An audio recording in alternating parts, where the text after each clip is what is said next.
Happy 35th anniversary, Metal Gear. Age hasn't slowed you down one bit.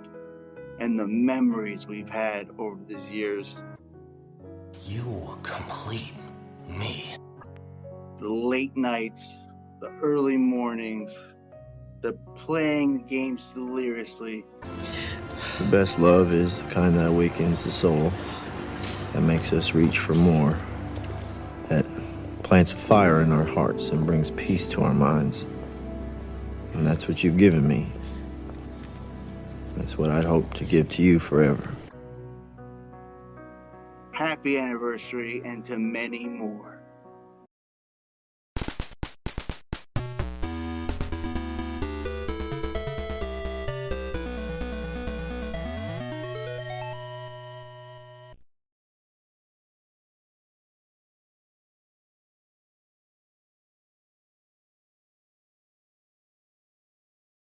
Like, let's kind of talk it through the beginning. So you had mentioned, Okay. so you start the game and you swim up, and this playthrough, I was really starting to notice all the parallels with just the original Metal Gear Solid. Okay. A lot Yeah, of people will 'cause- talk about, well, Metal Gear Solid is kind of a remake of Metal Gear 2 Solid Snake, and it really is. I mean, there's a lot of parallels there, but I was noticing parallels even in the original Metal Gear, where you swim up to the facility, and then you're kind of in a dock area, and you're walking through, and it's almost like the first floor is a tank hangar. Yeah. There are tanks parked, and there's trucks parked, and there's crates parked, and you're sneaking through it. And there's a Hind D up on the roof.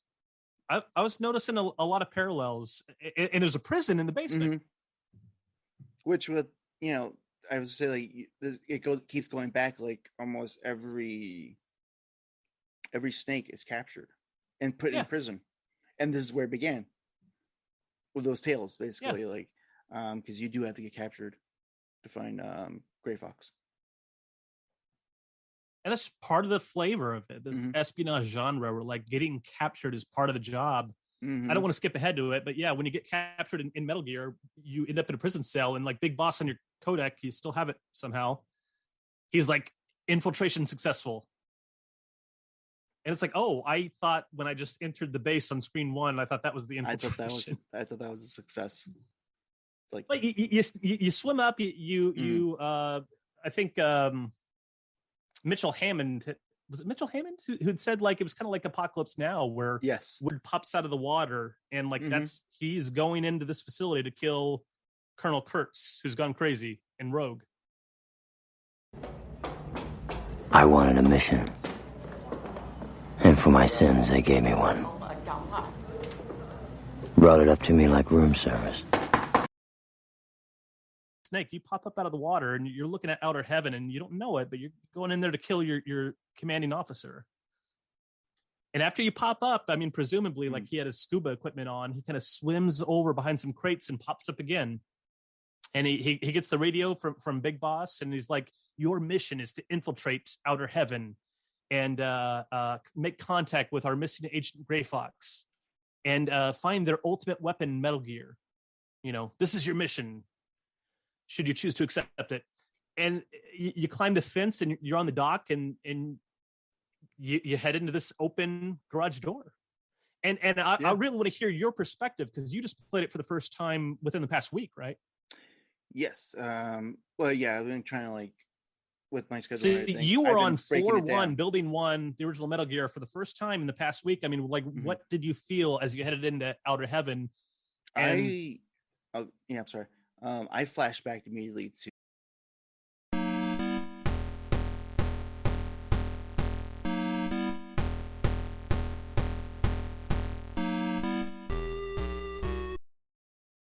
let's pull ourselves back into go back in level time. 1 Metal Gear. You infiltrated that first floor in the past week. Like, what were you looking for? Like, what was your impression of like what the area looked like, what the guards were doing, like finding the equipment and knowing where to go after that? I was basically like, I wanted to see the patterns. I wanted to see the patrol routes of all the soldiers that were like basically that were in the area.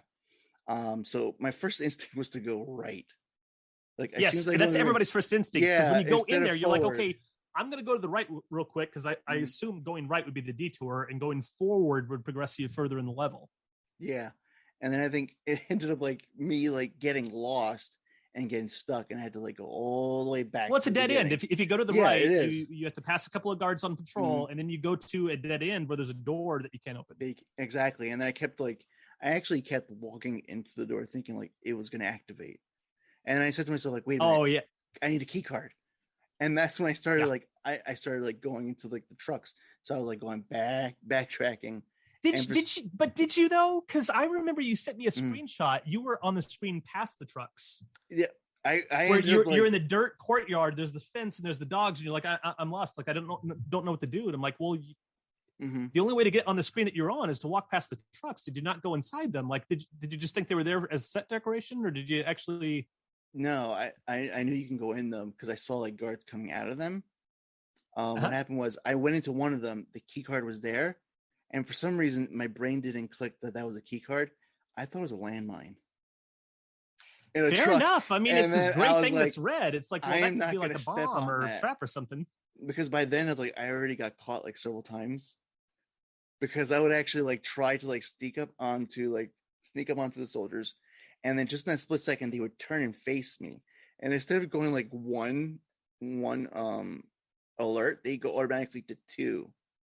And then everybody would need to look into that, why that happens, because that would catch me off guard too. Because I kept getting seen by guards. I'm like, well, okay, that must be a 1 alert, and that's where you just exit the screen and everything's fine. Yeah. But I kept getting the 2 alert where you have to leave the floor or kill everybody that enters the screen, and there's usually like a good 4 or 5 guards that run under the screen. Yeah, usually because it'll be like 2 in a room, and either 2 or 3 would come into the room if you do that. And then I did it like several times, and my life bar was like so low, and I was like, okay. I tried. It was almost like a disease. I kept replaying the game and restarting it again and again and again because I'm like, well, I've been playing this so long. I need to do something new on this playthrough. I need to get through the game without being seen. Yeah. I need to get through the game without taking any damage. And I needed to get through the game without killing anybody. And I wasn't able to do it. No, me neither. And then eventually I'm like, this place is going to blow up anyway. I'm just going to take them all out. And then, I don't know. Like I bypassed it. Like I got everything else. And then I knew from like other like people like talking about it, like you can keep going back into the rooms and kind of like keep collecting more equipment, collect ammo, rations. I kept doing that, going in and out. Even if a guard saw me, when you leave, it kind of almost like disappears. It doesn't follow you. So I was just going in and out, collecting everything. I for some reason didn't go after the key card because I saw red, and I automatically go like, well, that even like there was a mine at one point. I didn't go in it anywhere near because I was like, wait a minute, like, is that going to blow up if I touch it? Oh, so that's what happened. To me, like, several times. I know the truck you're talking about. Yeah. So that's why like I kind of stayed away from them, and then I would go to the fence thinking like, well, there's a way around this fence. I know there is. It's like, and then I actually started trying to. Yeah, literally, you start the game by climbing a fence. Yeah. How can you not climb that one in the courtyard? And I was just basically mashing every button I could think of. Like, all right, I can't climb the fence.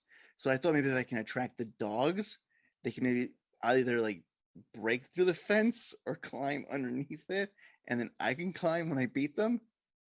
That's how my brain was working. Boy, and then you're that's when I giving finally the messaged game you a lot of credit. Yeah, I was gonna say like that's when I messaged you. I said like, all right, I'm already lost because you started saying like, oh, this would be a great time to like, your live reactions. That's when I typed in like, I am lost.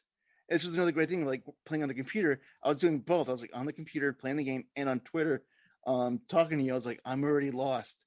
Like I'm trying to find the key card. It's fun because when I played it in the day, you couldn't text somebody and get a message back like it was sort of like an additional radio conversation. Exactly. So I said, there's a key card in the truck to the south of you.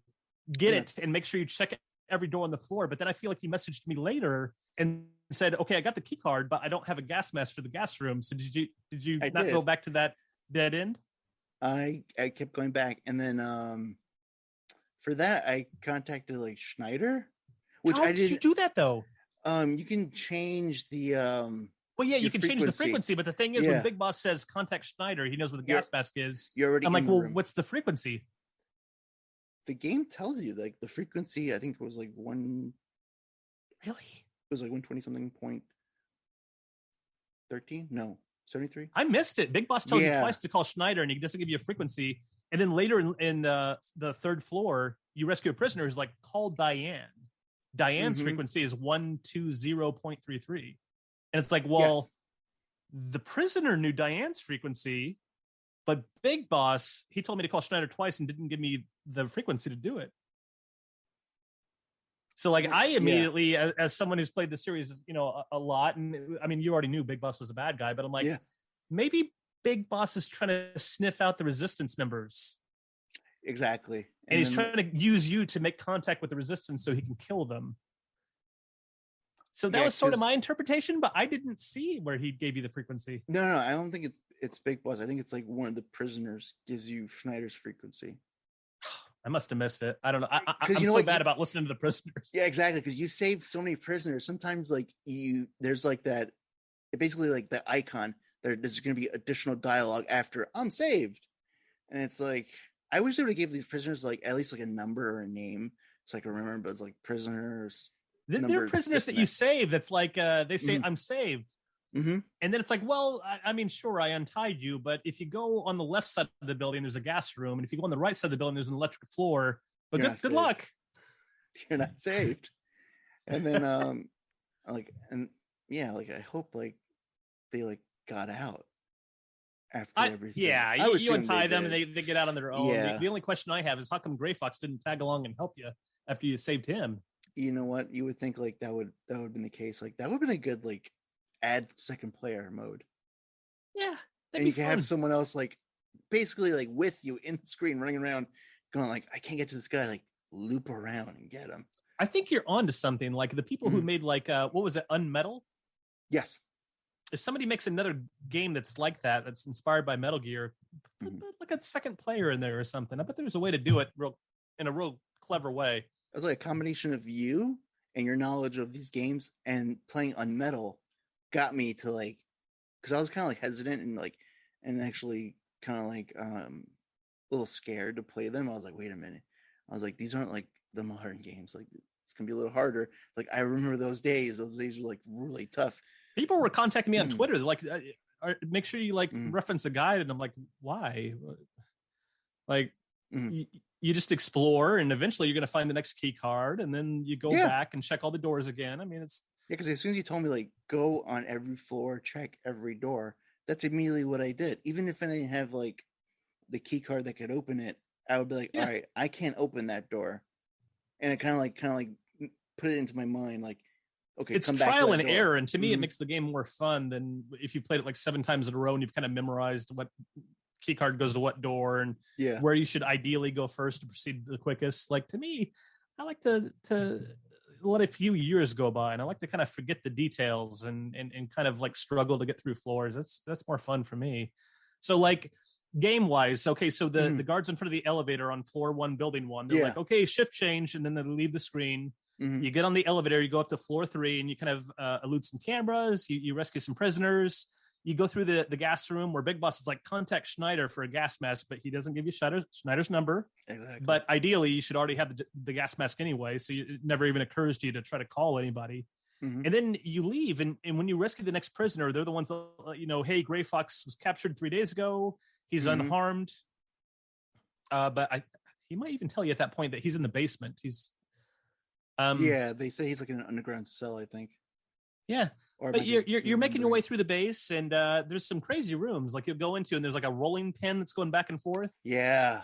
And it's like, is this like, how do the guards navigate their own base? This is insane. And another thing too, like you're probably not familiar with this, but hopefully somebody listening to the episode will go, oh yeah, I totally did that. In the gas room, you know how there's those little clouds of gas? Yeah. As a kid, I would always stand on the little clouds of gas so it looked like Solid Snake was like farting. That was for some reason I thought even now, approaching 40 years old, I can't help but at least stop once and do the Solid Snake is farting gif. Somebody needs to turn that into a gif and post it on Twitter.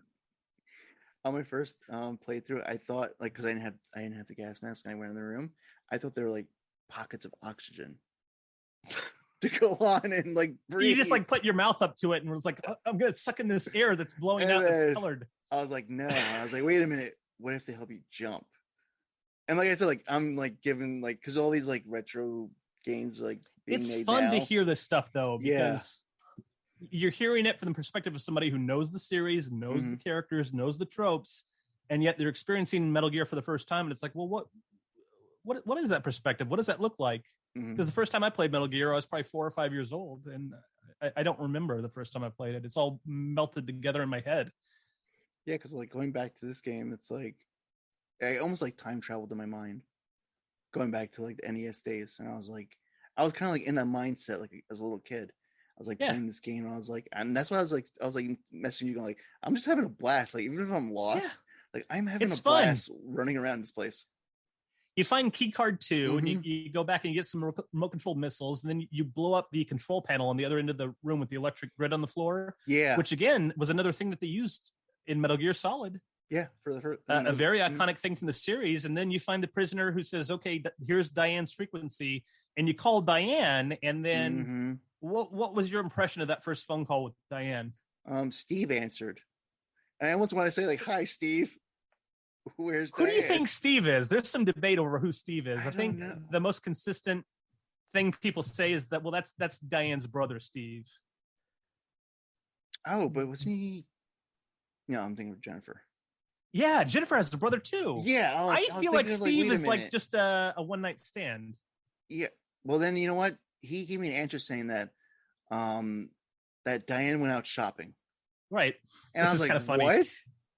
I was like, what do you mean she went shopping? You're on a top secret mission, and a prisoner who's clearly part of the Outer Heaven Resistance gives you Resistance member Diane's frequency. And you call Diane's secret frequency to talk to her and get information from her. Yeah. And then a dude named Steve picks up the phone and goes, "What's up, bro?" Diane, she probably went shopping. Here. And it's like, Diane, you just left your radio out? And you got some guy named Steve at your house? I think it's a one-night stand. I think it's her boyfriend. Yeah. That's what I was thinking. Like, because you know what? I think like there's like multiple responses. Yeah. There are 3 phone calls with Steve, and in the second phone call with Steve, he says, "Oh, you're looking for Diane? She's in the shower right now." And I feel like that's something that a brother would not say. No. I feel like that's something an angry boyfriend would say to get you to like leave the girl alone. Yeah, because like when you contact other people, it's Solid Snake gives out his name first. He's like, I think he says like, "This is Solid Snake, come in." Yeah, reply please. Yeah. And then I'm like, wait a minute, like, well, we know their name. Like, shouldn't you say like, "Hey, Diane, this is Solid Snake. I've been given your number by person." But you know what? The limitations. I don't think you could have so many texts on there. But like that's I mean, like, he had a larger script that he had to kind of cut down, but it would kind of make sense that if you're a secret agent and Solid Snake is your secret agent name, don't be giving it out on the line to Steve. Exactly. Go, is this Steve? Diane? And then like wait for a response, and then when they're like, "This is Steve," go, I'll call back later. Yeah, because you also like the way like the communicator like works. It's like you'll send out your information, and then it's like there's that like that small gap where there's nothing coming through, and also like then like someone's on the other end trying to contact you. Like all right, yes, I like that Diane, detail too. Here we go. And it's like, it's Steve. And then it's... I was like, okay. And they give you the message? But they don't tell you. I don't know. Does anybody actually tell you need to level up in order to contact her? Oh, that's Jennifer.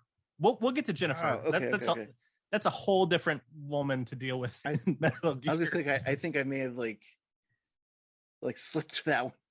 That may have slipped my mind. So you get up to floor 3 and you rescue the prisoner that tells you to contact Diane, and you get Steve instead. And then there's a few other things you do on this floor. You get the cardboard box, which what were your thoughts when you entered the room and you saw the cardboard box? Well, because you know what, I'm gonna keep doing this. Like as soon as I acquire the cardboard box, my brain and my eyes like literally flashed through every iteration of the cardboard box, and I go like, and then like I could just like picture the box like hoisted into the air with like that heavenly glowing light. Like, oh, I was like, it's here, the box. Like, and I looked around, like, now no one is gonna stop me. Now, I immediately equipped it and just started walking around. Like, That's usually what I do. Usually for the rest of the game, I'm literally just a cardboard box navigating outer heaven. Yeah, and like even if like it doesn't like they're not going to say it in my mind when the guard sees it, I automatically go on like I could automatically have the guard in my head saying like, "Oh, what's that? Oh, it's just a box." Oh and yeah, just keep going. Just keep going. Outer heaven guards will walk right past that box, even if it keeps changing positions.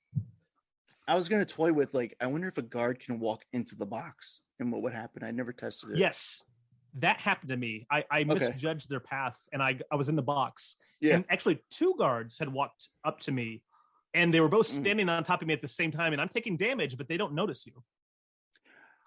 And after they stand there, they resume their patrol, where they're just going on their patrol, and like you have just taken a whole bunch of damage. Okay, so now I'm thinking like to myself, like maybe those guards are just kicking the box. Yeah. Like, well, no, they weren't even kicking the box. Like when they're on a patrol and they're walking back and forth, they'll stop for a few seconds and kind of look around before they walk back to where they came from. And they were like standing directly on top of me. I'm taking damage, and for some reason, even though they don't notice me, I'm taking damage. And then they just kind of resumed their patrol and kept walking. Oh, that is so weird. Yeah. So then you go through a door that leads to an area that you'd actually been to previously, or could be to previously, because you've got keycard 2 now. And that leads you to a room that's, and this is where I made a mistake. I was trying to get through the game without killing anybody. So those, you walk into like this like room inside of a room using keycard 2 on level 3. And there are 4 guards who are already like running and gunning.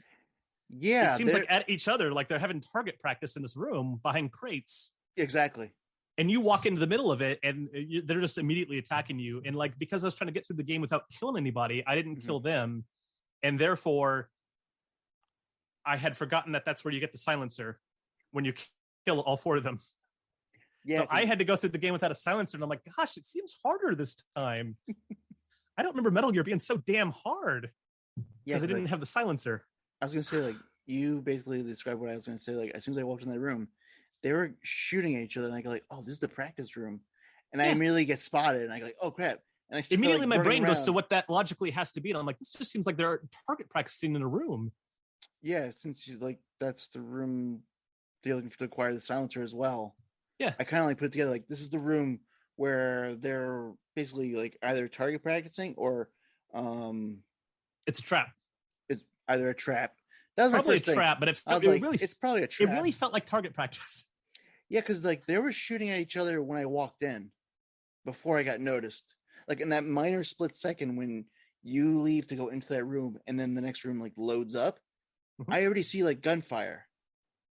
And so I said, like, all right, they didn't see me yet. Like that doesn't how this work for this game. It's like they don't just like see you instantly. I was trying real hard to try to dodge their bullets, but it's still hard after all these years. You think it'd be easy seeing a dot coming at you and avoiding the dot? It took me like the second playthrough to dodge bullets. Because you kind of like have to tap like where they're aiming the opposite direction as soon as like they're aiming, which is like hit or miss. You either dodge it or get hit. Yeah, and no big deal. Usually it's just best to kind of get hit. I mean, whatever, use some rations, get hit, immediately equip keycard 1 and go into the adjacent room where you get the grenade launcher. Which was a godsend. Yeah. Now, how quickly did you figure out to go back to floor 1? Because you can, at that point, when you get on the other elevator, you can go to the roof, which you can't proceed on because the wind is like blowing you backward to the elevator. You can go down to level 2 and you can explore a little bit in level 2, but it's almost not even worth it because all you can get is like just some more ammunition and plastic explosive. And that's pretty much it. And a bunch of dead ends in floor 2. And then you go, I think you can actually go down to the basement. Yes. If you wanted to, but you can't access the critical doors you need to access. You probably could blow up the maze with your plastic explosive, but I don't even know if you could get into the room in the middle. I can't remember what key card that is. I mean, basically what you have to do is you have to go back to floor 1, and I'd like to hear your impressions of what the next part of the story is, where you're rescuing prisoners. And I think at some point the prisoners say the only way to get to the cell block is to get captured. Yeah, like right immediately after that, I went to the roof. I don't know why I compelled myself to go to the roof. No, it makes sense because when you go on the elevator in floor 3, you're on the floor 3. You can go down, but there's a roof right above you. on the Exactly. screen. So naturally, you would go to the roof and realize, oh, I can't proceed. Exactly. And then that's when I started like, all right, process elimination. I did the opposite. I made it really hard for myself. I went straight to the basement and realized you can't do anything. All right, back to the first floor. And I kind of went back to basically everywhere I went just to like make sure I didn't miss anything or miss a room with newly acquired key card. Yeah. And for me, that's the fun part. Yeah. That's what I kept doing. Like every single building, every single key card I acquired, I kept going cycling back to the beginning of each building. That's how I think very sequentially. I'm almost like, well, I should go back to like room 1 and try every door again just to make sure I didn't miss something. So that's absolutely like typically how I play Metal Gear. But that building 1, I probably played that more than any other area in Metal Gear in my life, and I know it pretty well. So like I'll naturally just go back to floor 1, walk all the way down, walk all the way over. After I rescue a few prisoners and let the guards capture you.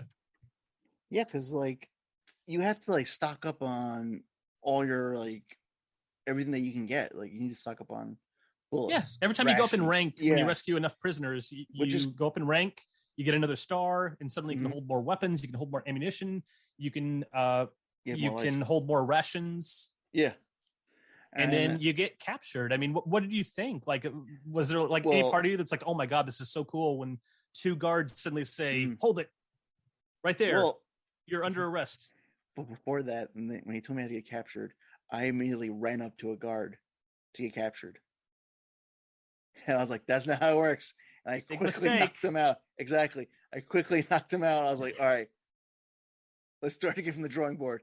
Like, you just not run up to a soldier and get captured. It's like, that's what ended up happening to me. Like, they have a special corner where they capture you. Exactly. Everywhere else it's kill on sight. But in this corner, this dead end, that's the dead end where they'll capture you. That's where like it threw me off. And I was like, captured. I was like, no one's tried to capture me to this point. Like they've all it's been shot on sight. Like they've been trying to kill me like everywhere I went. It's like no one said like freeze or like I can even see people walking onto that screen and going, oh, it's a dead end, and then turning around before they walk forward. Yeah. And maybe not triggering that cutscene. I didn't try playing with the game mechanics there, but I think if you enter that screen, you have to walk into it a little bit to get the guard to come. Yeah, you don't just go into that room and all of a sudden like it happens. You have to actually, I think it's like at least like 1 or 2 steps in that direction. So it'd be easy to miss it. Yeah. If you're the type of person who will walk onto the screen and kind of survey the situation before you proceed, which I usually do, you might see that it's just a dead end. I may as well just turn around and completely miss the fact that if you take 2 steps forward, a guard will go, hold it. Yeah. Right there. Like, you're under arrest. And then you find yourself in prison. And Big Boss says, congratulations, you've infiltrated outer heaven. Check the walls. Yeah. And then that's when I automatically like, oh, check the walls. Like I've heard that before.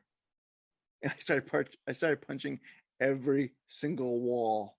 Yeah. And then, but you know what? I started from like going down to the bottom of the screen and then working all the way around.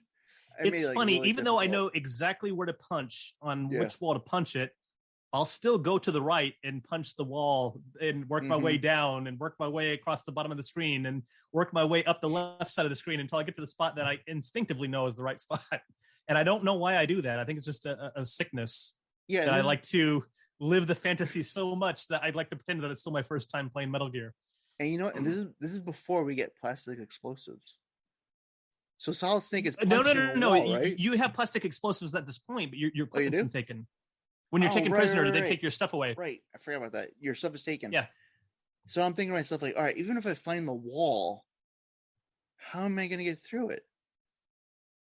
You just punch it again. Yeah, exactly. It didn't hit me. You've never punched the wall down? No, I punched the wall down. I hit it once, but you had to hit it several times. And it's like, yeah, because I hit it. It goes whoop. Yeah, exactly. Because I was hearing it in my headphones, like, that's the wall. And then I said to myself, like, well, how do I get through it? So it took me like 2 minutes to realize, like, I went through my inventory, like, oh crap, all my stuff is gone. And I said to myself, like, okay, what if I keep knocking on the wall and then someone's on the other end that's going to like either barrel down on it or like basically someone's going to come out. Like I was going back to the days of like, going back to the days of Johnny. if I keep irritating, there's a guard out there I can irritate. Yeah. That's gonna come in and go like, hey, what the hell are you doing? Hey, shut up in there. So I was doing that. I was like, I'm gonna punch this wall, and then I went around to like all these other like, I went to all the other walls, and I knew where it hit. I went to all the other walls, like I'm gonna annoy a guard somewhere, and I was like, this is not working. So I immediately went back to like punching the wall again, and it broke through. And I was like, that's it. From all that time, it took me 10 minutes to get out of that one room. And I was like, are you kidding me? Yeah, you're super strong as Solid Snake. You can punch concrete walls open. And then that's when we finally get to see Gray Fox. And I want to hear your opinion. What does he say to you? And what were your thoughts that, oh, this is Gray Fox? Oh crap.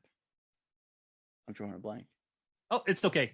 Let me go back through the memories in my head that go back to 1989. So Gray Fox is basically like, I'm saved, or thanks for rescuing me. I'm Gray Fox. Metal Gear is a walking battle tank that can launch a nuclear missile from any point from the planet. And I don't know how much else he says. I mean, really, that's the big thing, is he just tells you what Metal Gear is. And I think he gives you the next tip. I think he's the one that says that it was designed by Dr. Petrovich. Yeah, and you need to find him because he's the only one that knows how to destroy it. Exactly. And then in my mind, I was like, I automatically out loud said the word, like when he said Metal Gear, I was like, Metal Gear. Like to myself in the room, and I was like, oh.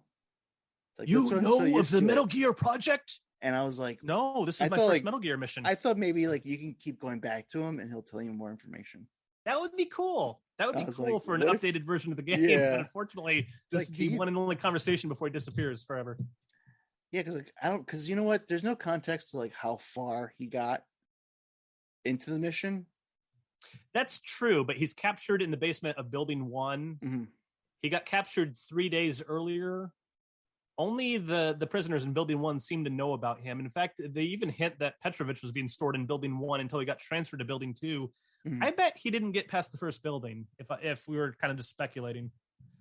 Yeah, because like I was thinking to myself, like, all right, I got no context, and he's telling me to go find the doctor, and I was like, all right, like, how do I, like, where do I go to next?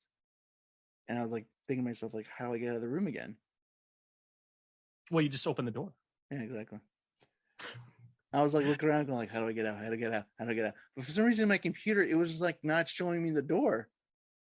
I don't know if it was like maybe something. I wonder if like just chopped off the bottom of the screen just barely. I think it did, because like I should have taken a picture of it, and for like the longest time I was like I can't see, like, where's the bottom of the screen? So I just like blindly like just went down to exit to leave Gray Fox, and I was like, wait a minute, like, why am I leaving Gray Fox? Like, shouldn't he like be joining me, or do I go back? Did you walk up to him and start trying to punch him a few times? No, I should have. I was like, this is like, he likes that kind of stuff. This is the battle that started it all. It's like I punched you while you were like down on your luck in the basement. A prisoner. Yeah. I was like, this it's is funny because the prisoner started. that tells you about Gray Fox says he's unharmed. He was caught. The fox handler that infiltrated 3 days ago got captured, but he's unharmed. But then if you look at the user manual to Metal Gear, he has like a bandage around his head. Yeah. So I'm like, that's not unharmed. I think he got hit a few times. Or like the guard just hit him with the butt of his gun. Probably. The back of the head. Like, I bet Gray Fox really liked it. Like, hurt me more. Hurt me more, gods. No thanks. Yeah, because like for him, it's like, because the manual, it's like the man with the codename Gray Fox. He's considered to be part of Foxhound's best due to his combat ability and intelligence. He is, oh my god, this thing is like so bad. And he has a bandage wrapped around his head multiple times, like he really got tortured badly. Yeah, he has a bandage over his head, and he looks like his face is all like cut up. It looks like that, but I think that's just a really bad mustache. I don't think he can grow a mustache like a man. Oh no, I was thinking like on his nose, like it looks like. No, I think this is just the shape, the shadow. For some reason, I thought it could be. His face looks messed up. Definitely, there's definitely something wrong with his face. Yeah, and then it's like he's given the codename Fox the highest honor in Foxhound. Like he's supposed to be like this great basically Foxhounder. Again, we're talking about an 8-bit video game from Yeah. 1987 that's got some genre tropes in it. The more we try to deconstruct it, the more it falls apart a little bit. The big bad experienced veteran soldier Gray Fox can't infiltrate Outer Heaven, but Snake, who's a green rookie, can get to the end no problem. But you know what? The more you get into the game, the more you kind of realize, like, oh, he's set up to fail. We're all set up to fail. The more it could you go be that Big Boss game, sent in Gray Fox, and then like literally it was like, enter this room, and then he had like 30 guards in there like pointing guns at Gray Fox, and then suddenly Gray Fox's veteran soldier was captured, and then he sends in Solid Snake, who's a rookie, and goes, okay, because he admits later in the game, he says, I sent you in to report false intelligence. Yeah, but you actually made it too far into Outer Heaven, and you figured out too much, and now I have to kill you. Yeah, no, exactly. And then I think you can always, you kind of break it down and figure what may or may not have happened. That's probably what happened. I bet he sent in Gray Fox to get captured, because that was the best soldier he had, and then he sent in Solid Snake, the worst soldier he had, to like report false intelligence and not figure things out properly. Exactly. And it just turned out that Solid Snake was just too darn good. Well, probably just like possibly just get up to rescuing Gray Fox and then leaving. Like you couldn't continue. Perhaps that too. That's where maybe he was thinking. Perhaps that too. It's hard to tell, but you leave that cell, and then you are in the basement, and you kind of enter a door, and then you encounter who I call. I swear on the NES, I swear he was called Shotgunner. Yeah. What was he called? Shotgunner. He's Shotgunner? He's Shotgunner. He says like, I'm Shotgunner. And but I swear like they've changed it over the years. Like I've also heard that he's Shoot Gunner. And I swear I've even heard another version where he's like, I can't think of what it is. I can't think of what it is, but I feel like his name, Shot Maker. Oh, no, that's going to say like he was Shotgunner, and it was something like no one's escaped this prison. And I remember like going online, he was supposed to be some kind of like warden for that prison. Am I wrong? That makes sense. He's really the only guard on the prison level other than dogs. And then I'm thinking like, why didn't you just call him Shot Maker? I think that's what he's called now. Oh, okay. When I played the game, it translated as Shot Maker, but I know him as Shot Gunner from the NES. Yeah. So I get a little confused with the names because they've changed them over the years. Yeah, because I kind of like I was like, oh, you're Shotgunner, and from the way like his weapon is like shooting out, it looks like a shotgun. He's using buckshot. Yeah, that's and crazy. I'm like, what is this? And I'm like, I'm immediately like running in circles, going like, this guy's shooting at me. I have no weapons. I can't punch him. And then I was like, it didn't occur to you to run behind the crates? I did. That's the first thing I did. I immediately make a beeline for the crates, and I go, oh, okay, good. I'm going to wait for an opening, and then I'm going to check the doors. But he kind of keeps shooting. Like he doesn't like let up with the shooting. As soon as he sees a glimpse of you, it's like bam, bam, bam, bam, bam. But he's not. I know. He doesn't like. And he's kind of like the Ocelot character, where you go down to the prison to rescue Kenneth Baker, and there's Revolver Ocelot, who just shoots, but because that's a little further into the future, he also reloads. Yeah. But Shotmaker, no, he has infinite ammo. That's what I was saying. Like, I was like, wait a minute, like he's gonna lose out on ammo. Like I'm gonna wait for him to reload, and then I'm gonna attack him. And did you run up to him and try to punch him? Yeah. How did that work out? Does it work? I actually did like some damage from the punches, but he just keeps shooting that I just die. And I would imagine you don't have enough health to make that strategy work. Because like I always try to do is like, because he kind of like shoots like in like almost like 3 different directions, like from where you are, where you're supposed to step to next, and where you possibly might get to if you get past the first 2 shots. From how I played it. And then I was like, all right, there's a pattern there. So I kind of let him see me first to do that initial shot.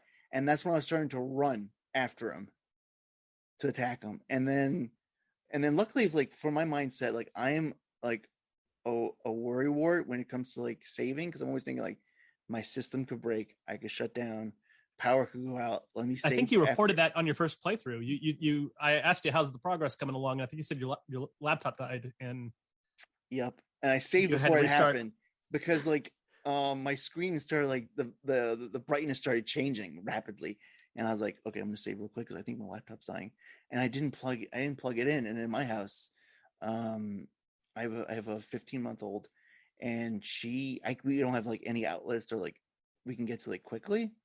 Like everything's like locked up. So all my power surges are like locked up. I still have plastic covers in most of my outlets. It's a huge pain in the butt to try to find anything.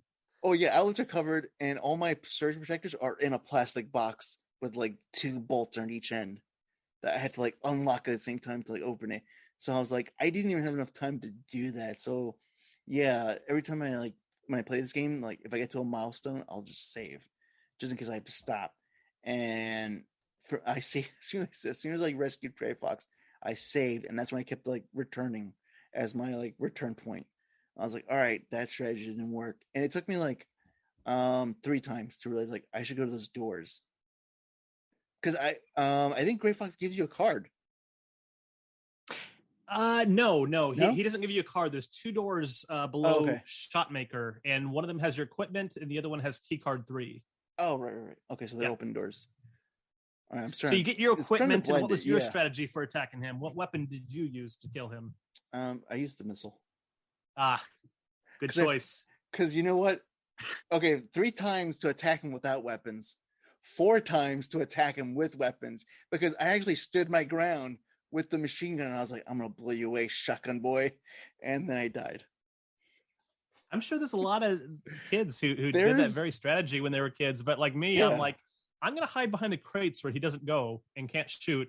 And I'm just he's going to see remote controlled missiles coming from behind the crates. And he's going to know that he's dead. Well, at first, like, because that was like my last straw. I was like, all right, go back to what I was originally doing. I was hiding from him. Where was I hiding from? The crates.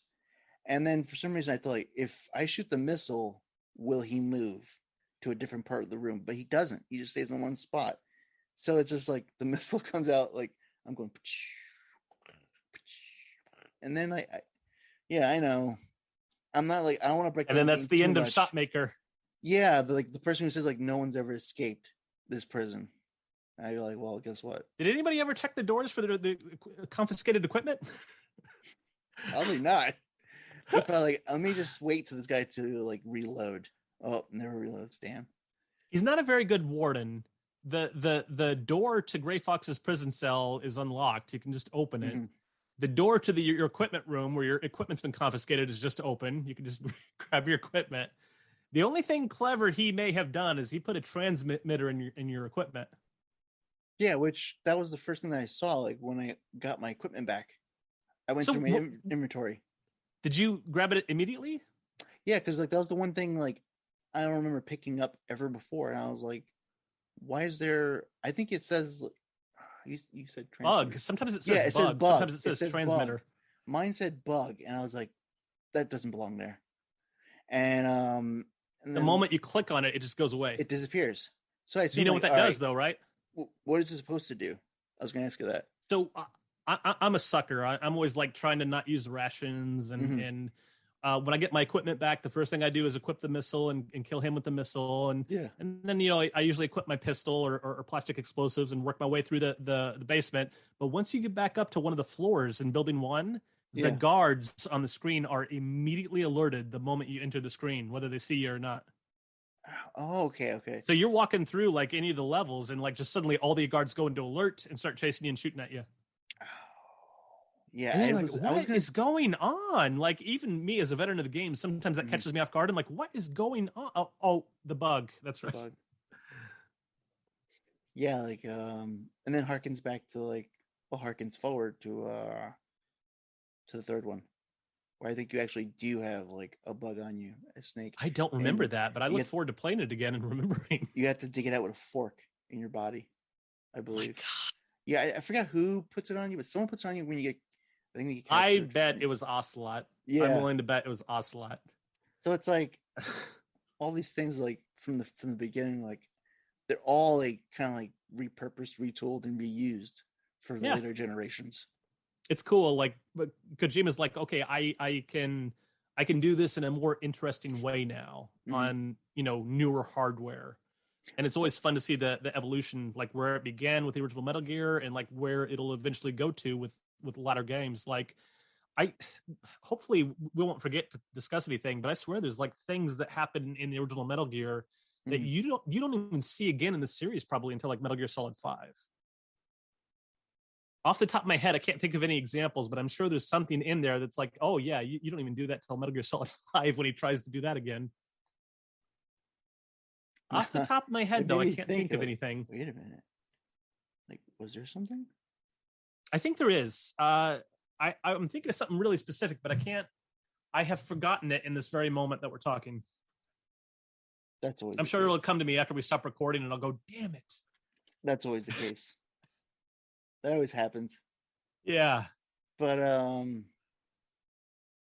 right. So it's Shot Maker, and then you go through the basement of Building 1 where there's the maze, and you use the plastic explosives. You get some more equipment down there. I think you get the enemy uniform. Yes. I think the body armor's down there too, but you might not be able to get it yet.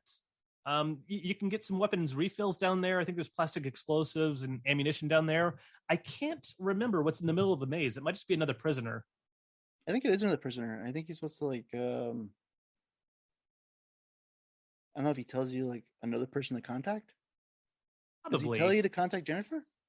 Or am I jumping forward more? I'm not sure. At some point, a prisoner does say contact Jennifer for, or I think another prisoner even says like Jennifer will only speak to you if you're a highly decorated. She's very picky about who she shares info with.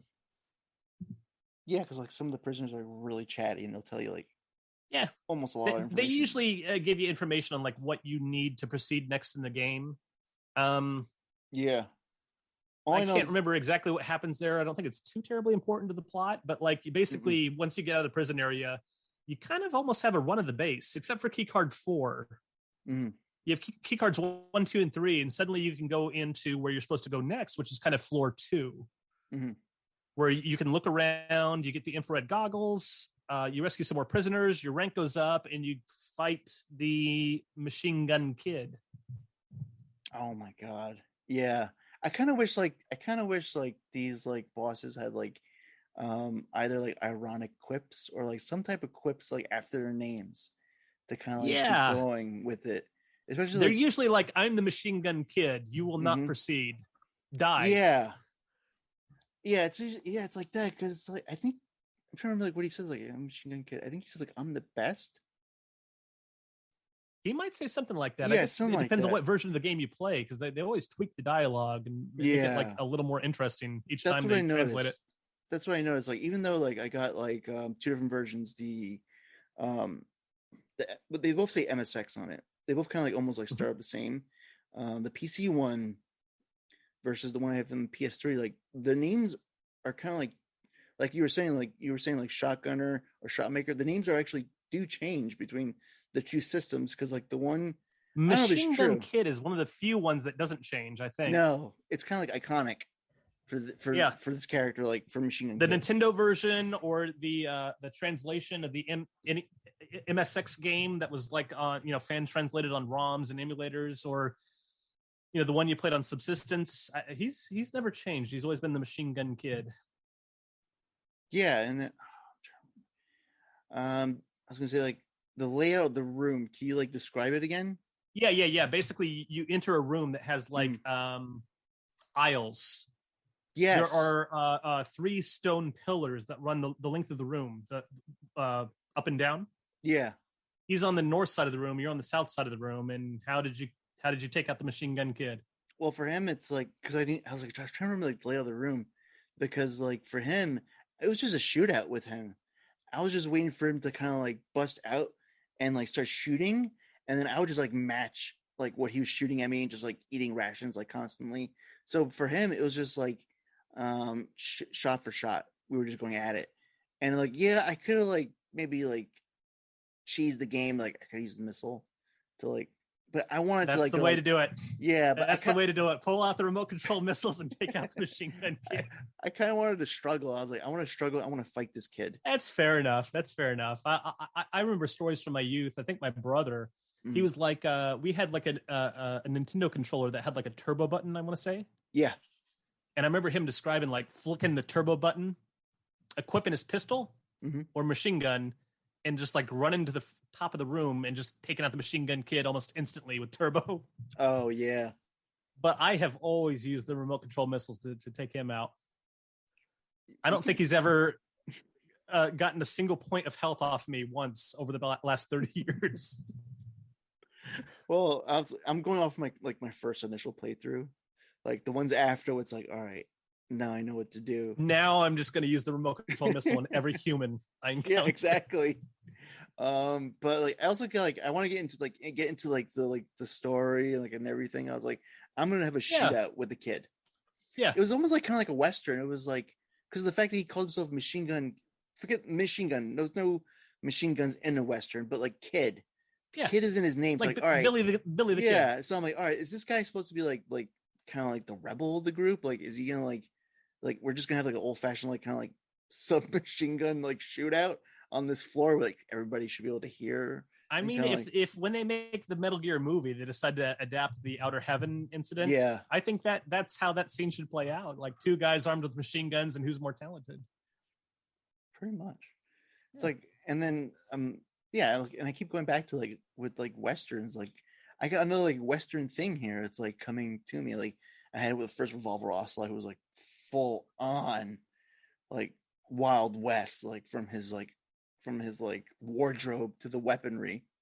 Every time I fight one of the bosses in the original Metal Gear, I like to think that from the boss's perspective, they're like Gary Busey in Predator 2. You remember when Gary Busey at the end of the movie, he's in the meat packing plant? Yeah. And he's yelling to Danny Glover. He's like, "Get out of here, Harrigan. Get out of here. This is between me and him." Yeah. And he's armed with big machine gun. And then suddenly the Predator pulls out this disc that's like a frisbee. Oh, a boomerang frisbee that's just saw blades, and just throws it through the meat, cutting down each piece of meat and cutting Gary Busey in half. Yep. I like to think every time I fight a boss, that's what it's like for them. When they're shooting at me and they think they have the advantage, and suddenly a remote control missile comes around the corner and hits them. But you know what? They take a lot of those missiles. They do. For all these games, all these people are like, wow, these people take a lot of grenades. They take a lot of missiles. I don't want to skip ahead too much. I get too much off base, but that's actually how you have to attack Petrovich in Metal Gear 2. Oh, okay. He strangles you from behind, and the only way to attack him is to shoot remote control missiles, navigate them around you, and then hit him in the back. Oh, right. Well, you know what? And he could take quite a few of those too, even though he's an old man that looks like Albert Einstein. I think they may have reworked something to explain that.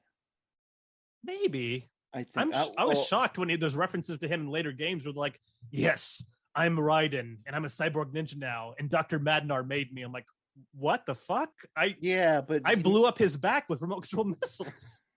But nobody responds to that. Nobody says anything. And I even Solid Snake, he just okay. Well, you should really let's find that audio recording and put it in the podcast right here. But there's that audio recording that's been pulled from the files of Metal Gear Solid 4. And I think I want to remember correctly. I can't remember if it's Raiden or Otacon. I think it's Otacon, where Otacon contacts Snake by Kodak, old Snake, and says, "Snake, I talked to Dr. Madnar. He wanted to say hello. He wanted to let you know that his daughter Ellen finally got married. You know, she finally met somebody, and Dr. Madnar wanted you to know that he's sorry, Snake." And Snake's like, yeah.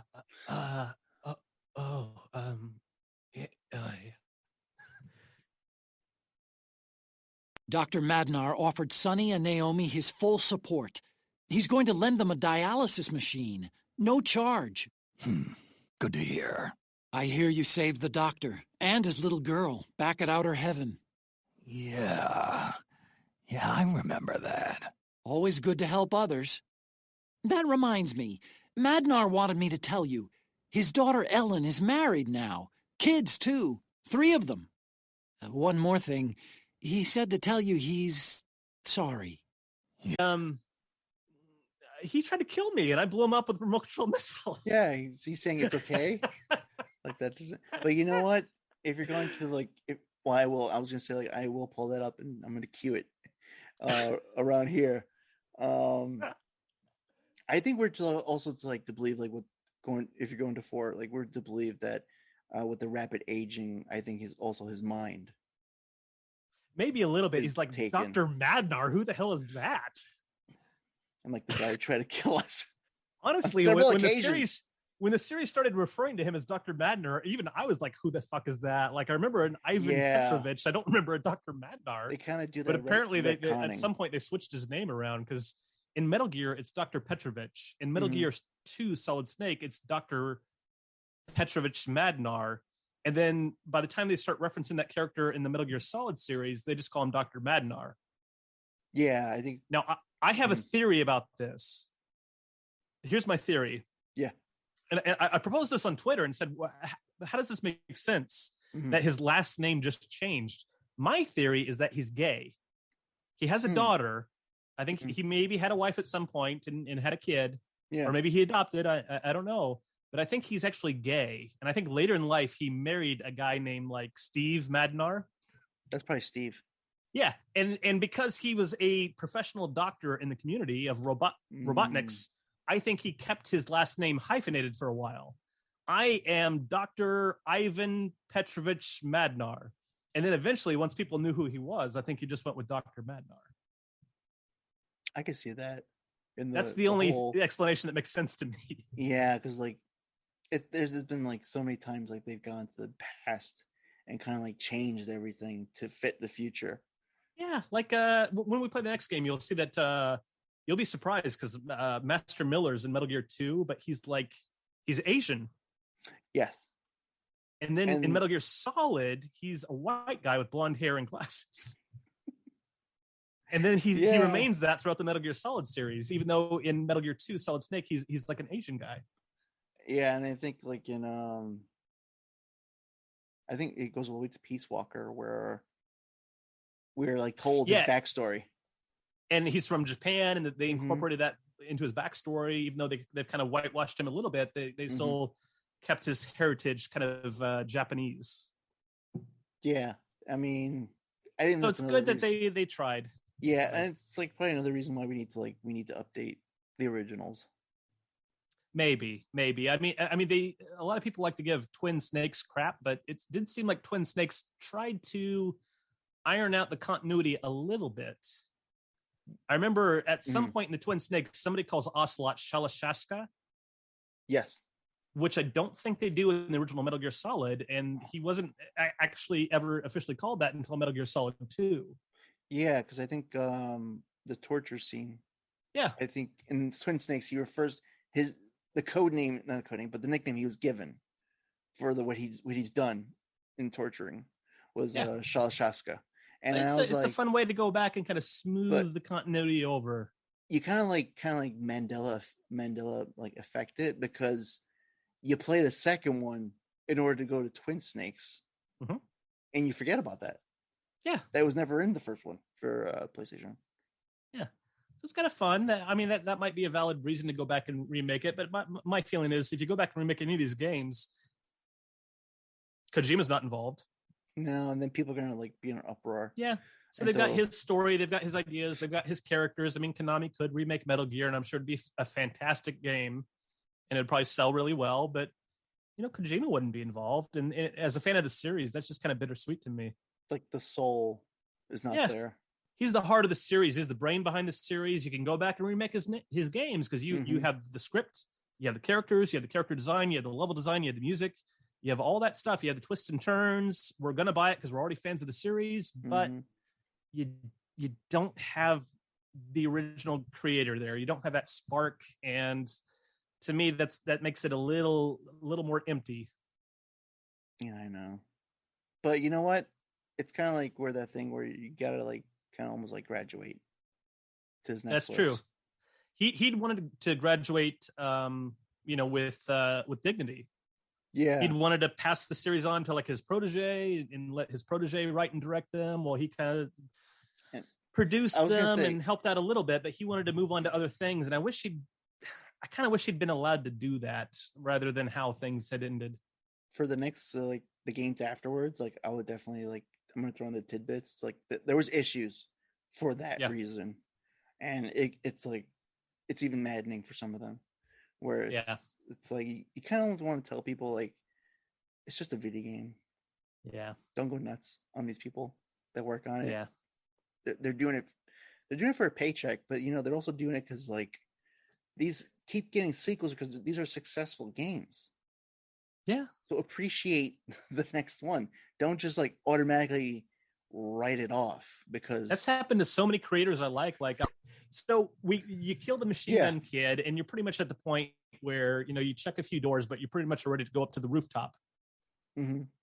And you navigate the rooftop. I think there's some remote controlled missiles up there. There's some prisoners up there. Here's the funny part. On the rooftop of Building 1 in Metal Gear, there are prisoners who say you need a parachute to jump down to the courtyard. Yes. Is that just a standard operating procedure in Outer Heaven? If you want to get down to the courtyard, you have to jump off the roof with a parachute. There's no staircase. I thought maybe I was going to have to rappel down. I was like, all right. How about this? How about the prisoner says to access the courtyard, you need key card 4, which ironically is in the courtyard. I don't know how that worked out, but like I did like the parachuting though. That idea of like, wait a minute, parachute. Like, wait a minute. It's like I haven't done that. So did that feel natural to you? You get the parachute in your equipment. It's in one of the rooms. You explore the entire roof and you fight a hind D up there. How did you feel fighting the hind D on the roof? And what did you do? Oh, for the hind D, which I don't know, like it didn't really like introduce like the helicopter didn't introduce itself. Like anybody in the loudspeaker going like, I'm gonna shoot you down, Solid Snake. No one said anything. There was just a helicopter just like appeared, and I said to myself like, "Holy shit!" I was like, "Where did this helicopter come from?" And then it was just up like, there. Yeah, exactly. Just like hovering. The blades like I can see the blades spinning, and then it's just starts shooting. And for some reason, I end up like in the bottom of the screen. So bad choice. Exactly. Bad choice. I beeline to the top. Where there's like almost like where the gun can't even go in that direction. Yeah, if you stand in front of the crate on the left side of the screen, on the to the left of the hind D, it can't shoot you. If you're standing in front of the crate closest to the hind D, you're in its blind spot, and that's usually what everybody does who plays Metal Gear. Yeah, that's what I learned. Like, because I was actually watching the gun turret like kind of like follow me, and then it just stopped. I was like, oh. Yes, like this is where I'm like gonna like shoot it down basically, and I used the launcher at it, the grenade launcher. Okay, yeah. That's what I use. I think that's the only way you can destroy it. I'm not sure because I never tried to use my. I never tried to use plastic explosives. I've never tried to use remote controlled missiles. For some reason, I'm just like grenade launcher. That's what you gotta use. Because like when you equip it, it kind of like shows you the target, and it's like the perfect spacing. Exactly. If you stand in the blind spot. Yeah, because I didn't bother I didn't like equip a gun. I didn't equip like anything else because like, all right, that's only gonna shoot like in front of me. I need something to like go over and then drop down. And that's what I use. I think it's called like launcher. I don't think it's called grenade launcher. You might be right. I think they may have just called it like a launcher or something like that. But it's the one that lops grenades in the air and lands them on whatever you're shooting at. Usually just vehicles. But I don't want to spoil anything, but in the new Top Gun movie, there's a hind D. And a hind D versus a person, no less. Oh. And it's fucking awesome. It's kind of showcasing like this what it could be on screen. It like literally I'm watching the new Top Gun movie and I'm watching a hind D versus a person and like this is the coolest fucking thing I've ever seen in my life. You know what? Yes. And then it's not a hard boss fight once you know the blind spot of the hind D and you know to use the grenade launcher and then you so did you just equip the parachute and jump off the roof? Yeah, that's what the next thing I did. Well, first of all, there was never any point. It's like, do I jump here? What do I do here exactly? No, I just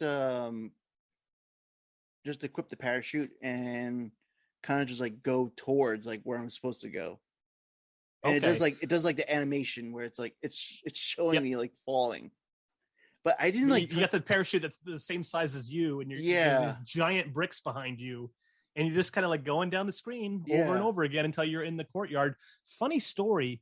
My last playthrough that I did of Metal Gear just this week in preparation for this podcast, I talked to a prisoner on the roof, and I could have sworn the prisoner on the roof said, "You need a parachute to get down to the courtyard. Here it is." And then I checked my inventory because I remembered the parachute icon in your inventory, and I didn't see it. Oh. And I thought to myself, well, maybe the subsistence version of the game is updated where like it's in a room. Maybe you have the parachute now. And so I went to the edge of the roof and I jumped off without the parachute. And the death screen they give you is on the floor of the courtyard on level 1. Amongst the dogs. What? In the dirt, in the courtyard, you die. You can actually go off it without the parachute? Yeah. And when you die, you're in the courtyard. Oh my God. That's good. That's kind of a cool detail I didn't know about. I didn't know about that. I didn't even try like, oh, what happens if I just like, I thought like maybe you were going to think like, oh, it just auto equips. And I just like go I was kind of thinking it. that. I'm like, well, the subsistence version is updated. The prisoner literally, I could have sworn he just told me, here's the parachute you needed to get down.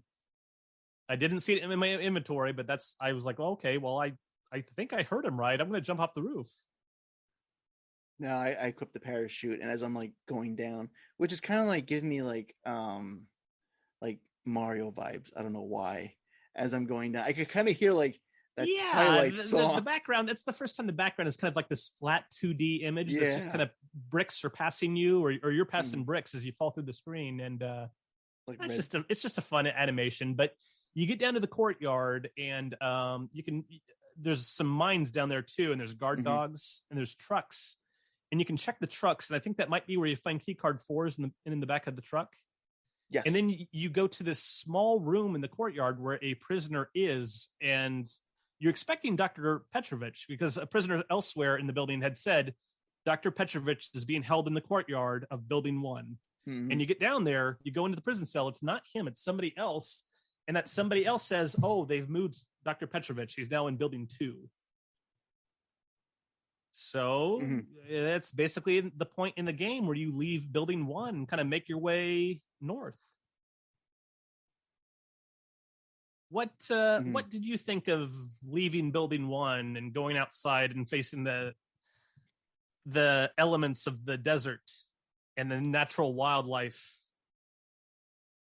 Are we talking about the scorpions? We are talking about the scorpions I was that like, are I was thinking like, did I go too screen. fast? Did I go too fast? I was thinking like, did I go too fast? Like, are we at the scorpions already? You have this 4x3 television screen image, and it's desert. Yeah. And you've got Building 1. It's at the very bottom of the screen, and I think there might be a truck or two. I can't remember exactly. And there are scorpions everywhere. I immediately started trying to punch the scorpions, or if I could step on them, which started hurting me. My health started going down. I was like, I can squash these scorpions with my boots. And I was like, it's not working. Oh no! I think my tactic is the only thing you can do. Some people will equip their machine gun and just kind of mow them down. I grew up a fan of Star Trek, so I try to respect life.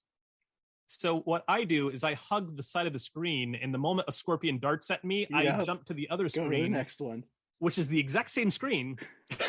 It just repeats over and over again. But I'll jump to the left or the right screen, which is just the same screen, but you're on the other side.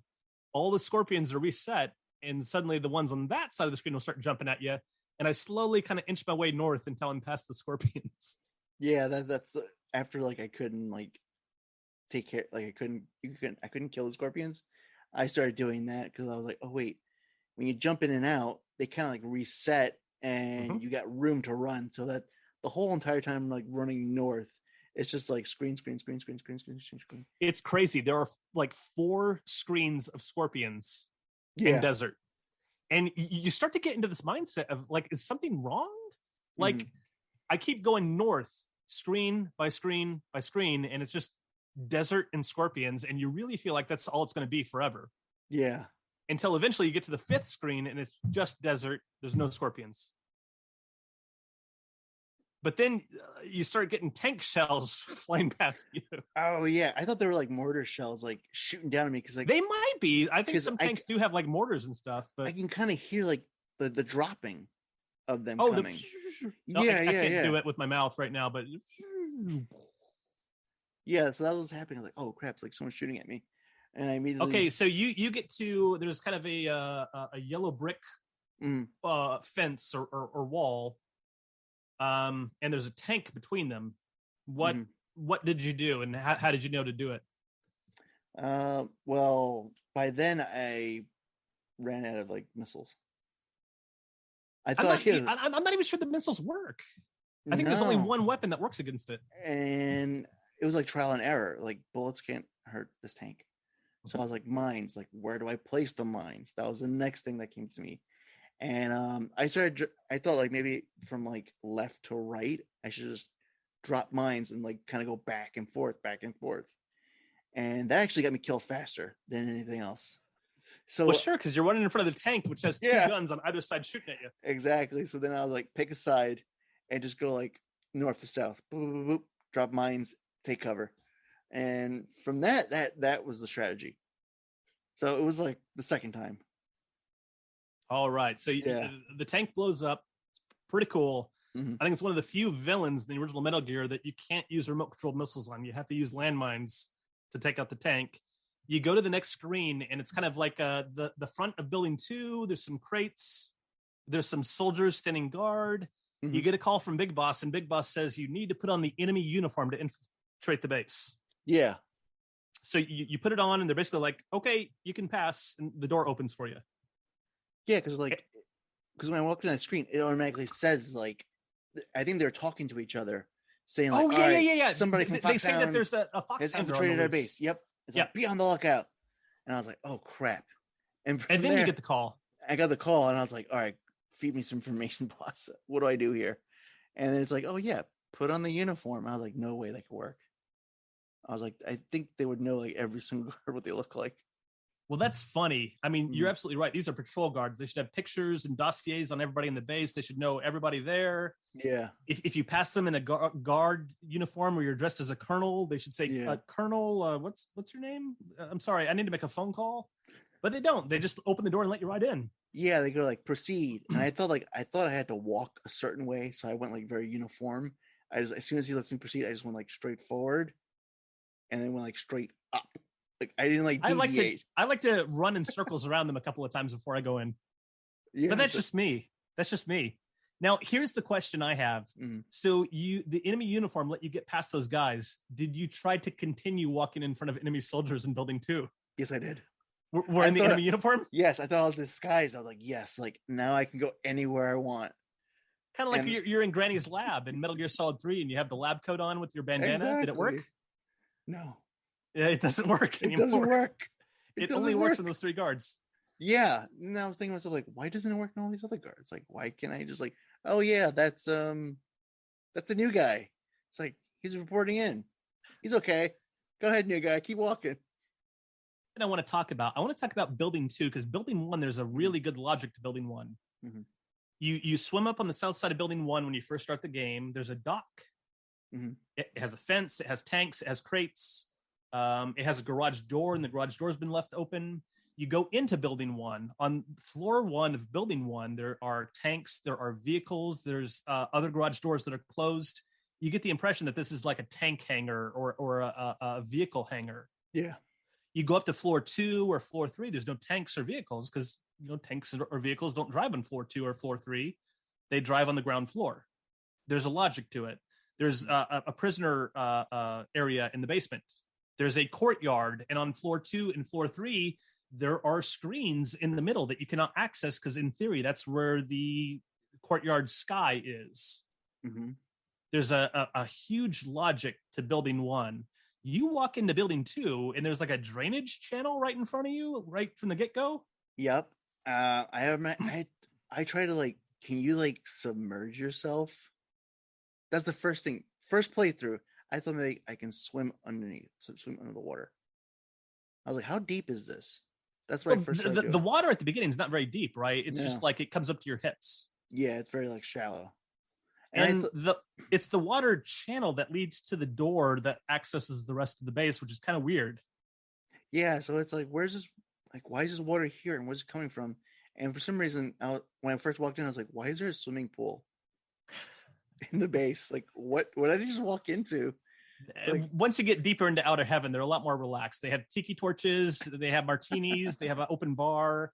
Soldiers are wearing Hawaiian shirts. It's a lot more relaxed in Outer Heaven. Just another day in the war without end. And I thought, like, if I'm in the water, they can't see me because for some reason, like, I thought they're like elevated. Yeah, I thought they were elevated. So too. I thought they were elevated, and there's like these gates on either side of you when you're in the water area. Yeah. Like, well, that's like a waterproof wall or something. I would assume that the guards can't see you, but they can see. They can't you. see you, and they can. And they shoot at you when they see you. And they shoot you from anywhere in that room. Where if I try to shoot at them, it doesn't go at them. Yeah, you shoot a bullet at them, and it goes about 3 disappears. inches and stops. Whereas an enemy guard in Metal Gear shoots at you, and it goes all the way across the screen. So that's where it came into play. Like, I thought they were elevated because, like, I'm trying to shoot at them, but I'm hitting a wall. Like, that doesn't make any sense. So that's when I started the whole, I gotta run, even if they notice me, just run and get through these doors. So I forget what when you first enter the building, you can follow the path, and there's one guy patrolling it, and there's like a room with some equipment in it. I don't remember what equipment's in there, but you go in the drainage ditch, and it leads to another door, and there's a bulldozer.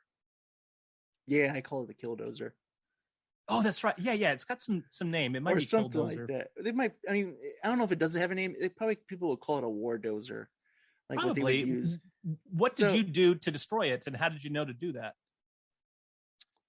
Did you try the landmines for one? Yes, because it was a vehicle. And what happened? No, it didn't work for me. It didn't work Did for me. Crush you against the wall? It kept coming at me. Yeah, it Yeah. killed me. I was like, oh, well, that didn't work. And what did you try next? And then, I think it wasn't a grenade launcher, was it? It is. I think the grenade launcher is the only thing that kills it.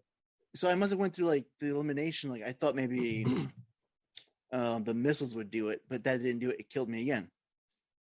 So the grenade launcher's like, yeah, because I don't think you don't use the grenade launcher like that much, but I feel like it was a lot for like vehicles you use it against. And I think that's like one of two that you use against them. I'd imagine in theory the bulldozer, like its cup in the front of it is like thick metal that you probably can't shoot through. Because like remember Lethal Weapon 3 at the end of it, where you're in the construction site and Mel Gibson he's shooting at the bulldozer and the bad guy's coming at him. Yeah, and he raises his bulldozer scooper, and Mel Gibson, he's got his Beretta, he can't shoot through the bulldozer scooper, and then I think Murtaugh tosses him a machine gun that has armor piercing bullets. Yep, to kind of like get it back right through it. Yeah, like a hot knife through butter. Yeah, but you don't have armor piercing bullets in Metal Gear, so you have to just kind of lop grenades over it and kill the driver. But don't you wish you had like a Murtaugh come out of nowhere and be like, that would be great. Thanks. Unfortunately, you have to wait until police nuts until you have a Murtaugh. Oh yeah. In Metal Gear, Mel Gibson does not have a Murtaugh in Metal Gear, so you just have to lop grenades at the bulldozer. Yeah, and that's the only way that I was able to like get past that because like, 2 times, one with line mines, and one with the missiles. And I was like, so then you proceed into building 2. There's a there's a elevator and there's some laser tripwires in front of it, which there's some of those in building 1 we forgot to mention. But you can handle them one of 2 ways. You can either put on the infrared goggles to see them, or you could smoke a cigarette. I never equipped the cigarette. I didn't know how to equip it and smoke it. Well, you just equip it. Oh, and he smokes it? Yeah, he smokes it and his life goes down. Oh, I probably didn't wait long enough. It'll show the laser tripwires on the screen, and the screen will be in color. Yeah. But your health goes down. But if you put on the infrared goggles, the screen goes black and white, except for the lasers, which are in red, and your health doesn't go down. Yeah, I immediately equipped the IR goggles. Yeah, because as soon as I saw all lasers, because in this building they're faster. and it's more elaborate for this one versus the building one. It's more elaborate. The lasers seem to go faster, and actually they move. I think in building 1, the lasers don't move. Yeah, they don't. They're just like stationary. You just navigate the maze of on. lasers, and you don't trip them. But in building 2, they're actually changing direction like crazy, and you have to kind of time it right. Now, I never walked in front of the lasers. Do they kill you, or do they trip, or is it an alarm? I could be wrong. I think it just trips the alarm, and then soldiers come onto the screen and shoot at you. Gotcha. I thought they're like lasers to actually kill you. No, but there are lasers elsewhere in the game that will kill you, and we'll get to those later.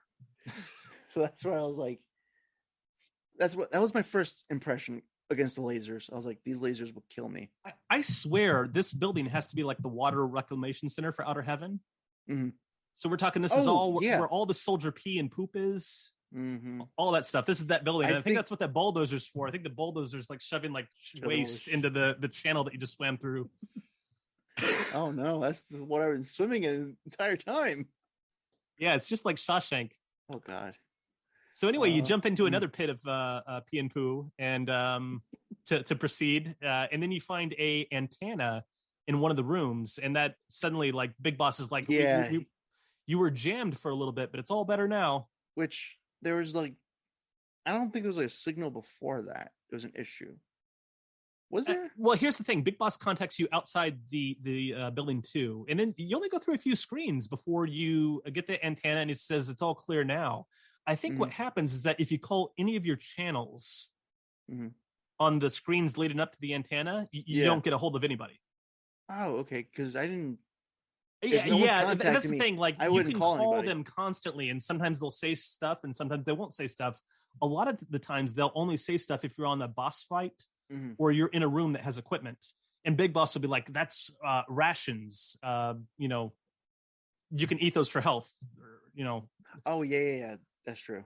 Or this is a gas mask. You need it for gas rooms." Like, they'll comment on the items in the room that you go into, but usually when I go into these rooms, I don't bother with calling anybody. Not really. Like, there's some funny ones too. Like, if you go into the cardboard box room and you call Big Boss, Big Boss says, a cardboard box? Is somebody moving? I'm not going to do that on the next one. Anyway, you get the antenna, it clears up the signal, and suddenly you can call people again if you choose to call people on every screen. And you kind of proceed your way through building 2. And I watched a guy play through building 2, and he did it much more optimally than I normally do. He went up to the roof first after the ground floor. Okay. And on the roof, you get key card 5. I think you rescue some more prisoners that tell you that Petrovich is in the basement. And you can go down to the basement after that. And you go through, and I think that's the first time maybe Schneider calls you officially. I think so, and yeah. Schneider calls you from his frequency and says, you need a gas mask. You're about to enter some gassy areas. So you navigate kind of a maze again, but you have to wear a gas mask as well. And I think you knock down some walls in building 2 basement as well. And you rescue some more prisoners, and you eventually find Petrovich. And what happens when you find Dr. Petrovich? He immediately just goes like, I don't know if he says like, "I am not Petrovich," or like, "Die, Foxhounder." Just like, that's exactly what he does. He says basically like, "I am not the real Petrovich." He extends his hands out like he's gonna hug you. Yeah, and then the pitfall opens up and he falls through the pitfall. And you have to run away real quickly so it doesn't get you too, but it's hilarious. No, it got me. Because I wasn't expecting it. I was like, oh good, I found him. I went up to him. The further you get into Metal Gear, the more pitfalls they throw into the game. It's a nightmare. Yeah, and then I was like, after he killed it, I was like, did he have a bomb on him? Was this a suicide bomb? Because that's what I thought. Like, he blew me up. I was like, what the hell is this? Here's the tip-off.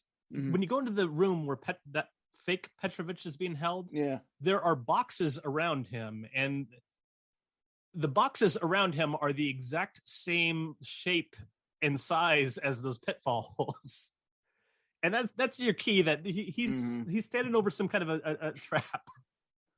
Yeah, so like on my second revisit, okay, yeah, he dies. He obviously kills himself through the pitfall trying to get you as well. So I have to wonder. That's what I was thinking. Outer Heaven is being ran by Venomous Snake, who's Big Boss's decoy. And he has a decoy prisoner that looks like Petrovich, who's clearly sympathetic to the Outer Heaven cause.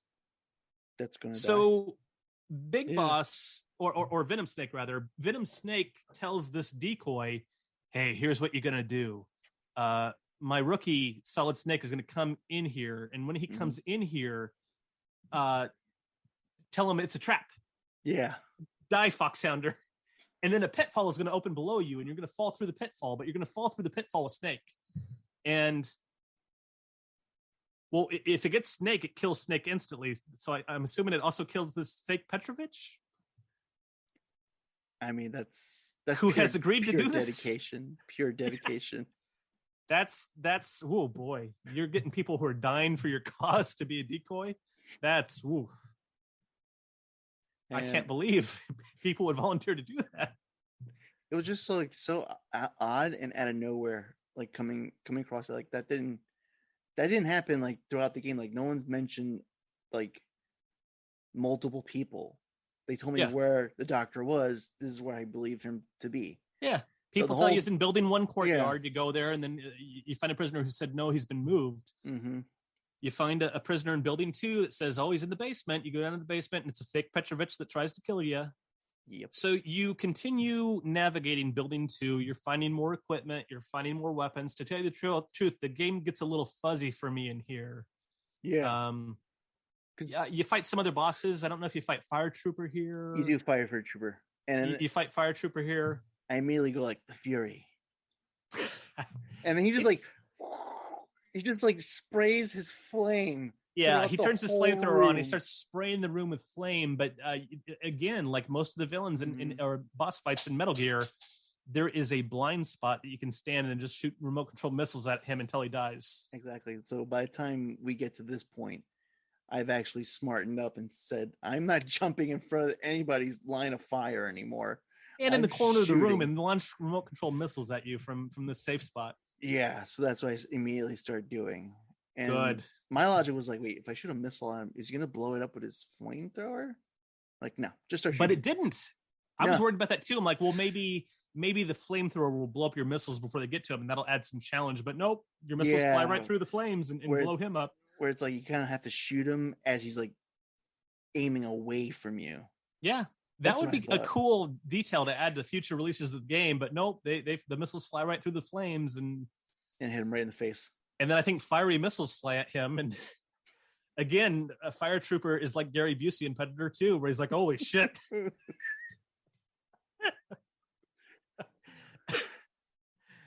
And then he's dead. And then it gets a little hazy. Building 2 is around the point Jennifer starts to contact you. Yeah, I think. And if your rank's not high enough, did this happen to you? Did Jennifer contact, or did you try to contact Jennifer with a lower rank? I tried contacting her, and I think she tells me to rank up in order to continue the conversation. Right. She said, like, do you remember, like, roughly what she said?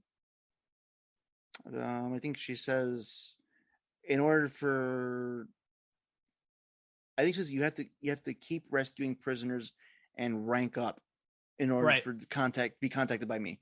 And there's even a prisoner in Building 2 who says, like, Jennifer, she's very picky. Mm-hmm. She won't talk to you unless you have a high enough rank or you've rescued enough people.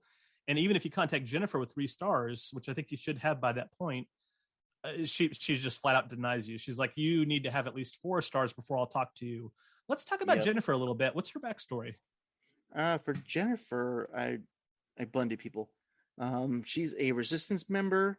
She snuck into Outer Heaven claiming to be a medical staff to save her brother who was captured. This is like rough translation by Outer Heaven. I don't know why you would repeat that. She helps you finding items for you. Yeah. So she's the person that's like, I need a rocket launcher to beat something. She'll, okay, Snake, there's a rocket launcher in this room. You can grab it now. I thought she was making it, the rocket launcher. I thought she was assembling the pieces, because that's what it sounded like when I was contacting her. It could be. I'm sure if there's a Metal Gear movie adaptation, she would be like assembling like a custom-made rocket launcher or something along those lines. But that's kind of rude of her. You're infiltrating the base. You're risking your life. You're the only hope her brother has. And she's like, I won't talk to you because you have 3 stars. Exactly. I only talk to soldiers with 4 stars. It's like, well, okay, first of all, you are a local. Mm-hmm. You're someone from Africa that lives around the Outer Heaven base. You've infiltrated it because your brother got captured. Mhm. He's in need of help. You're sneaking into the base as like a resistance member, Yeah. disguising yourself as the medical staff, and you won't talk to me, an American Foxhound soldier, because I have 3 stars in the Foxhound organization rather than 4 stars in the Foxhound organization. Yeah, and I was gonna say, like, by then people already know there's a foxhounder that's infiltrated and running around the base. Yeah, for all she knows, you might be Gray Fox, who probably does have 4 stars. And she denies you. She says, I'm not going to talk to you until you get 4 stars. So eventually you rescue enough prisoners, you get 4 stars, and then she gets a little warmer to you temporarily, mind you. There's other confrontations with Jennifer. Yeah. But she hooks you up with a rocket launcher, which you used to kill you probably know them as something different than I do. What do they say in your game? So in your game, there are these guys that clearly have sunglasses on, black leather coats, and khaki pants. And you probably think they're called Bloody Brads, don't you? No. I thought they were like, well, first they don't give a name till I think either after Yeah, sometimes you like find a prisoner that you were supposed to find before. Exactly. And they're like, to kill the Bloody Brads, you need a rocket launcher. They look completely different from any other soldier. They move different. When I walked in that room, I said to myself, why are there 2 Terminators in this room? That's exactly what they are. Because the way they walk. In the original game, they were called TX-11 Arnolds. They call them Arnolds in this game, in the game I played. They call them the Arnolds. In one of the other translations, they're called Bloody Brads. Oh my god! But that's bullshit because we know they're Arnolds. I was gonna say, like, what's a bloody Brad? Like, there's no blood on these guys. No, the way they moved, the way they walked, the way they looked, I was like, there's 2 Terminators in the room. There's 2 Terminators, but luckily there's one Kyle Reese, and as we know, so Kyle Reese can handle a couple of Terminators. That's where I thought, like, where the inspiration came from. Yeah. For basically the cover is like Kyle Reese, and you got these Arnolds running around this one room. There's only one room I have seen them. 2 Terminators in one room, and all they do is move back and forth, and they hurt you just by touching you. But yeah, you blow them up with a rocket launcher, and a little bit of trivia behind them that I think kind of gets overlooked because there's not a lot of lore around these guys. Yeah, but there's a little bit. Dr. Petrovich is a cyberneticist. Yes. And he made the TX-11 Arnolds, but the Metal Gear in the game is called TX-55. So there's a Metal Gear TX-55 that was built by Petrovich, and there's also these TX-11 Arnolds, which are like cyborgs or robots built by Petrovich. Yeah. They don't get a lot of love in Metal Gear lore, but I don't think they should be necessarily overlooked either. No, I mean, like, I was like, well, first of all, I'm in the mindset, like, I'm back in the 80s. And I was like, I am loving this. Like, I thought I had to, like, fight them hand to hand. You tried to punch the TX-11 Arnolds? I tried to punch Terminators. And then Did you not watch the Terminator? Do you not remember when Ginger's boyfriend tries to fight the Terminator with his bare hand? He's naked. He tries to fight the Terminator with his bare hands, and then he just ends up a bloody pulp thrown through a door. I was like, say, like, I don't pay if you want to fight a Terminator, you need some explosive power. And that's why Kyle Reese immediately is like, I don't know if I can beat it with these weapons, but we can make some pipe bombs. And then, oh my God. It's around that point, too, that you find the real Petrovich, because the real Petrovich is on that floor, and he says, well, I'm not going to help you because they've kidnapped my daughter, and you had to find Ellen in the basement, or I'm not going to help you. Yeah, I think she's in building 1, right? Building 1 basement. Yeah. So it's like, so you find you kind of, what you're supposed to do is go through this underground tunnel, which is a death trap. I usually just go back over the map and go through the scorpions again, but you can go through the tunnel. It does work if you have enough patience. No, I went through like where the scorpions were. I backtracked that way. I didn't realize about the underground tunnel. There's an underground tunnel. You find a flashlight because it's completely pitch black, and when you have the flashlight, you can actually see the tunnel. And it's, if I recall correctly, I don't think there's soldiers in there. I think there's just dogs. there's dogs and Mhm. lots of pitfalls, and it's really hard to navigate. But if you can navigate it, you end up in the door that's above Gray Fox's cell. I didn't even I had the flashlight and I have no idea what it was for. I never went beyond that. Yeah. That's what the flashlight's for. Yeah. So it's for that tunnel, which is optional. You actually don't need to go through it in the game. Mhm. But if you do go through it, you find your way to Ellen's cell, and you find this girl with black hair and a red dress, and who I thought was pregnant. Oh, you thought she was pregnant? Yeah, because the way she kind of I realize now, the way she was just her legs were sticking out. I thought she was just kind of sitting on her legs and her dress was kind of fanned out. On her legs. But when I first went in there, I was like, "Oh my god, there's a pregnant woman in here." It's like, what did they do to her on the floor? Wow. I was like, it's kind of these outer heaven soldiers are kind of like jackasses. Have a pregnant woman jackasses. On the floor. Do you remember the Arnold movie Commando? Yes. Where they kidnap Alyssa Milano, who's his daughter, and he's a single dad, and the soldiers in, I think it's Valverde, that fictional 80s country that they would use to not offend any Central American countries. They would say the guerrillas are from the Central American country of Valverde, which is not real. Yeah, I think it's supposed to be Nicaragua. Yeah, and it translates to Green Valley. Mm-hmm. So you go to this country, and these soldiers in Valverde have Arnold's daughter, and they're like, "Have you ever cut the throat of a 10-year-old girl? It's like cutting through butter with a butter knife." Oh my god! And it's like, oh my god, what the fuck? Yeah, exactly. Who talks like this? But it's a good thing you said Commando, because every time I stocked up on rations and weaponry, that's what I imagined Salzig was doing, Commando style, just gearing up everything on top of them. It's So you save Ellen. I don't remember that she tells you anything significant. I think she just says, I'm Ellen Petrovich. My dad's Dr. Petrovich. Thank you for saving me, I think. Thank you for saving me. Yeah, there's it was just really flat. I was like, okay, I saved her. I thought she was going to either use I was like, do you have a radio signal for your father? So we can tell him you're rescued? How's he going to know? I could have just left the room, waited an hour or two, come back, be like, all right, dude, your daughter's rescued. Tell me about Metal Gear.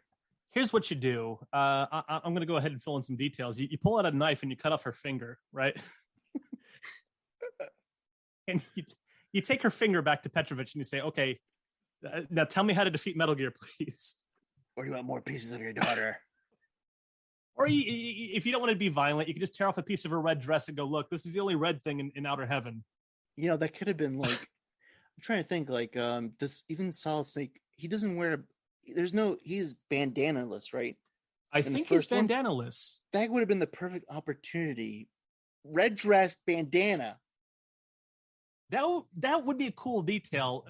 Filmmakers, if you're going to adapt the original Metal Gear, the Outer Heaven incident, into a movie, that's what needs to happen. Ellen Petrovich should rip her dress a little bit and then like tie it around Solid Snake's head to give him his first like red bandana. Yeah, because that's what happened in Petrovich, that he's rescued his daughter. Yeah, because like I don't see any women on this base other than people I've been contacting. No. This is a huge sausage fest, which fits with a lot of people's theories about Big Boss, by the way. Like physical. She is a physical person. She is not a voice on the radio. Yeah.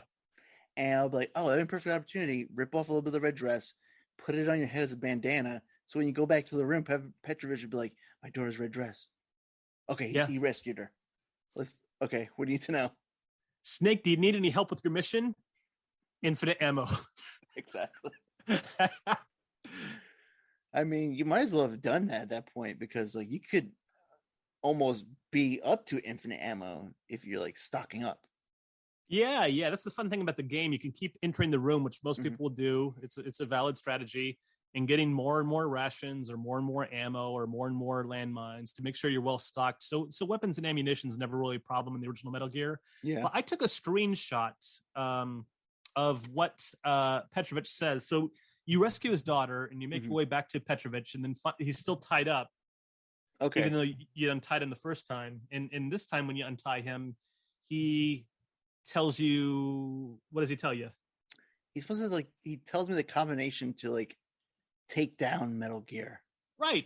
I took a screenshot of it. Unfortunately, I don't think I took enough screenshots because basically what he says is right, left, left, left, left, right, left, left, right, left, right, dot. And then I didn't take a screenshot of the next thing he says, but basically the next thing he says is, I don't remember the rest.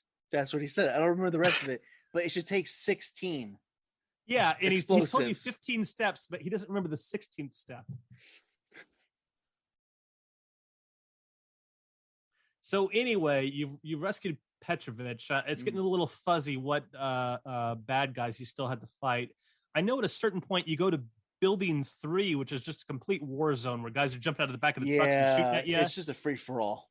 The moment you get to Building 3, you get a call from Big Boss who says, go to the leftist truck. No, right truck. Yeah. He says, go to the rightmost truck, which takes you back to the beginning, I think. Yeah. And then I never went. I didn't listen to him. Because I think somewhere before you get to the line, maybe I'm jumping ahead. Someone actually does mention that the person who's behind all of this. Oh, right. Is Kyle Schneider. Yeah, it's Foxhound. Kyle Schneider says, Snake, I've got something to tell you. Mm-hmm. I've been doing some digging, and I found out that the leader of Outer Heaven, the guy that's in charge of this whole operation, you're never going to believe this, Snake. The guy who's in charge of Outer Heaven that we're leading this resistance against, he's actually gunshots.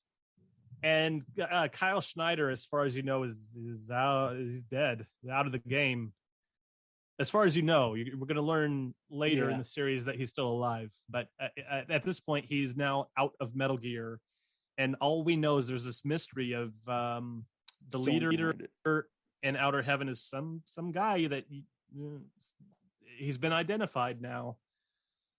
So you get to Building 3. If you get a call from Big Boss, and people are like, there's like 12 trucks parked in front of the Building 3. Yeah. And like soldiers hop out of all 12 trucks and start shooting at you. And you're getting a call from Big Boss, and Big Boss is like, Snake, get in the truck on the far right, which just takes you back to the beginning of the game almost. And then if you go into Building 3, you just run for the door. You go into Building 3, you get another call from Big Boss, and Big Boss says, go in the door on the left. Yes. Does that Did you go in the door on the left? No, I stopped listening to him. No, it doesn't take you anywhere. I think it takes you to a room where you're surrounded by cargo boxes, I think, and there's like a pitfall. Oh, okay. And it's like immediate death. So anyway, you're getting like bad intelligence from Big Boss. Mm-hmm. And then you evade a couple of pitfalls. You make it to the elevator. You go down 100 floors to the basement of Building 3, which supposedly is where Metal Gear is being stored. And then you get a call from Jennifer who says, hey, there's an oxygen tank. Yes. Through the wall. You need to, I think you bombed the wall to get to the oxygen tank. I think she opens the door for you. She might open the door for you. Yeah. She does that a lot too. Yeah. But you get the oxygen tank, and then you go back to Building 2 so that you can swim through the channel. And by the way, a lot of times when I'm playing the game, I don't even use the oxygen tank. You can just equip rations and have full health and swim all the way through the channel. Oh, really? Yeah. Oh my god. And as you're dying, the rations will refill your health. And you have just enough, I think, to get to the end of the channel. But you get to the end of the channel, and suddenly there's an electric floor, and you destroy the control panel, and you go into the right door, and then you encounter what name was he going by in your version of the game? Oh, Coward Because in Duck? newer versions of the game, Coward Duck. In Yeah. newer versions of the game, I think it's called Dirty Duck. Yeah, that's I heard other people say Dirty Duck, and I was like, well, this guy's calling himself Coward Duck. Yeah, Coward Duck. Yeah, because he's like surrounded by like prisoners on the ground. But when I first walked in, I was like, holy crap, there's 4 people in here. Yeah, but he's got 3 prisoners around him, one directly in front of him who's Jennifer's older brother, and then 2 to the sides of him. And you get a call immediately from Jennifer, who basically says, if my brother's in this room and he's a prisoner, and if he dies, I won't help you any longer. Yeah, no, she tells me that. Yeah, she threatens. She's like, if he's in that room, if you kill him, I won't help you. But here's the funny thing. I don't think she helps you anymore anyway in the game. No, that's the end of her. There is a subsequent radio conversation with her, and we'll get into that here shortly. But she's like, if my brother dies, I'm not going to help you, which is the second kind of crappy thing she says to Snake. Although, fair enough. If you let my brother die, I'm not going to help you. That's fair. But the whole 3-star, 4-star thing, that's bullshit. Yeah. It's like, no, that's bullshit. You want your brother to be saved? I'm the only guy that's going to be able to do it. Can you imagine that during World War II, like when the Nazis invaded France and there was like a French resistance? And let's say there's a female French resistance fighter. And let's say you're an American soldier and you're like a sergeant. Mm-hmm. And you're trying to help this resistance fighter fight off the Nazis. And the resistance fighter says to you, you're a sergeant. I won't help you fight the Nazis unless you're a lieutenant. Oh my God. What a horrible person. Exactly. I'll be like, you know what? Who are you trying to save? Like, when I find this person, I'm going to blow their brains out on the radio.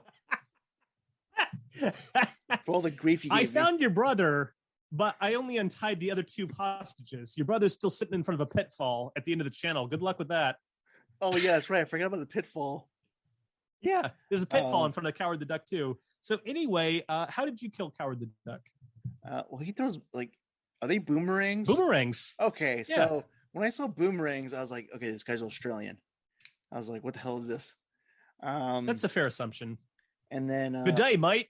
I'm Coward Duck. I was like, all right, he's like surrounded by like prisoners. Like, I can't like shoot directly like in front of him, because I thought I was gonna like hit whoever's in front of him, which would be Jennifer's brother. So I kind of like went up beside him and just started like blasting him with my pistol. Yeah, I think that's the standard way to kind of take him out. I think you might be able to get him with remote controlled missiles too, or maybe even the grenade launcher, but typically people will walk up next to him and just kind of shoot him with the pistol until he's dead. Free the prisoners. The back 2 prisoners say, I'm saved. The front one, he identifies himself as Jennifer's brother. Yeah. And I think he gives you something too. He might. Does he? I thought it was another key card. Because I think you might be right. Or maybe he just gives you advice. He might be the one to tell you. He might be the one to tell you that Big Boss is the bad guy of Outer Heaven. Oh, you're right. Yeah, you're right. That's who tells you. Yeah, I think that's what it is. I think that's the intel you get from him. So he tells you Big Boss is no good, that your commanding officer that you've been following this entire time is a traitor. Yep. How he knows that you're connected to Big Boss, even though he's been a prisoner this entire... I have no idea. It's best not to question the logic of it too much. But anyway, you make your way back to Building 3. And then you go down 100 floors to the basement, and you're working your way through the basement, and it's really hard. I mean, they've jacked up the difficulty on the game, where you're passing through rooms that has poison gas in them. There's laser cameras. There's electric floors. And that's where you get the last radio help from Jennifer. You get to the room with the electric floor, and she basically says, what Jennifer says, who's infiltrated Outer Heaven, her advice to you on the radio is, you'll be fine. Yeah. Run across the electric floor. You'll lose some health, but you've got rations. You'll be fine. But that's not entirely true.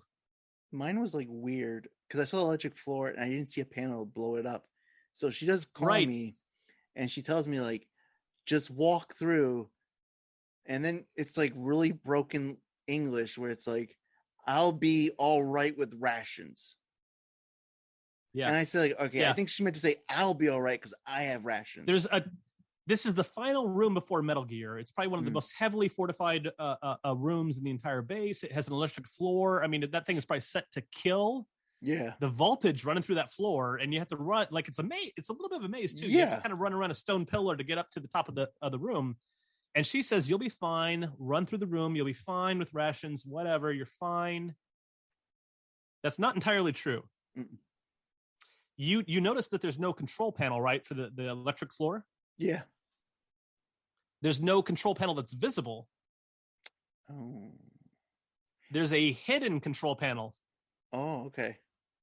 If you shoot a missile and you navigate through the entire course of the room and you shoot the missile past the door at the top of the room, and then you drive it directly into that north wall. Okay. There's a hidden panel there that turns the floor off. I didn't see that in any and tips. That's what Jennifer should have said. Yeah, she should have told you that. And here's the thing. This is what should have been here in the game. Not to criticize Kojima, but this is what should have been in the game. If you kill Jennifer's brother by accident and she doesn't help you, I say you get no radio call right there and you just run for it. Yeah. You put on the body armor or you put on your rations and you just run for it and you take some damage. I think if you save Jennifer's brother, which is what most people do, because you kind of have to, or else you can't hold enough plastic explosives to destroy Metal Gear. If you save Jennifer's brother, Jennifer should tell you there, hey, I infiltrated the space a while ago. I happen to know that there's a hidden control panel on the opposite wall. Yeah. I don't know. That would have been the actual tip, other than mine. I thought I read it wrong, because by then it was probably like 3 a.m, and I thought Big Boss is giving you so much bad intel anyway. Yeah, I was like, we didn't even talk about it, but one of the things that we skipped is Big Boss actually in the radio conversation in the room before, which I think is a room filled with poison gas. Oh, Big Boss calls you and tells you to abort the mission right now. The mission is over. You failed. Turn off your MSX console. Yeah, I forgot about that. And yeah, like I was, which what? Is that only appears again in Metal Gear Solid 2, Sons of Liberty. Yeah, that's the only time. In Metal Gear Solid 2, Sons of Liberty, at the end of the game, when Colonel Campbell is freaking out and starting to glitch and stuff, and he sort of realizes he can't trust the Colonel Campbell from the game, he says, Raiden, turn off your PlayStation 2 console. The mission is a failure. Yes. Yeah. And it's almost like the same. And a lot of people think that that's the first time that appears in the series, but it's not. Big Boss actually says it to Snake as far back as Metal Gear 1. Snake, the mission's a failure. Abort the mission. Turn off your MSX computer. And I wonder if anybody actually did it back then for the MSX. Maybe. Because I know for the PlayStation 2, I did it. I would like to hear some stories out there. If there's any Japanese kids out there, or maybe I can't remember if the Nintendo version does that either. I can't remember if Big Boss says turn off your Nintendo Entertainment System. I can't remember if that's still in the game or not. But anyway, so Big Boss is giving you bad intel all the way to the Metal Gear room. Jennifer tells you to just run for it. Just run across the electric floor, take the damage. And then what happens next? Don't we come across Metal Gear? Yeah. Oh, okay. Those are two questions. You enter what you've been aiming for this entire time, the ultimate weapon Metal Gear, the prototype. It's not operational yet. I think maybe a prisoner tells you that at some point.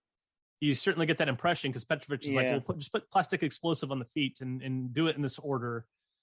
So you come across Metal Gear, and defending Metal Gear are two laser cameras that are kind of moving back and forth. But it's not too terribly hard. You put a plastic explosive on the feet in the order that you were told to, and then Johnny, what did you do for plastic explosive number 16, the last one that you can hold? I don't remember. I don't know which leg I did it with. I can't remember either. All I know is every time I play the game, it works. Yeah, because by then I think I have at least 30. No, you can only hold 16. Oh, really? I think you max out at 16 plastic explosives and you can't hold a single one more. I could be wrong. Oh man, then it must be another weapon I was thinking then. Yeah, you can only hold 16, and Petrovich is only giving you instructions for where to place the first 15. And the 16th one, I guess you have to flip a coin or something, but I've never had a problem destroying Metal Gear. Did you ever have a problem destroying it? No. I think it may have been the left. I think it may have been the left. To go with coincide, you have to go to the most leftist ladder.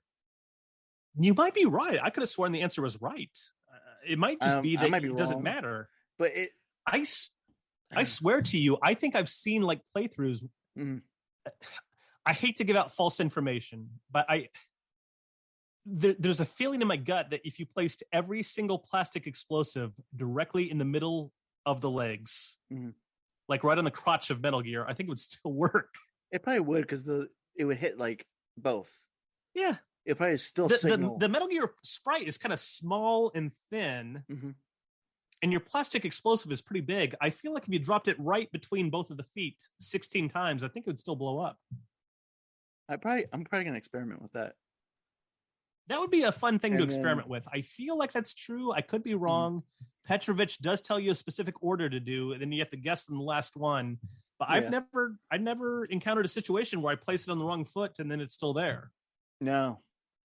I don't think it matters. I don't think the final explosive matters. I think maybe the first 15 steps matter.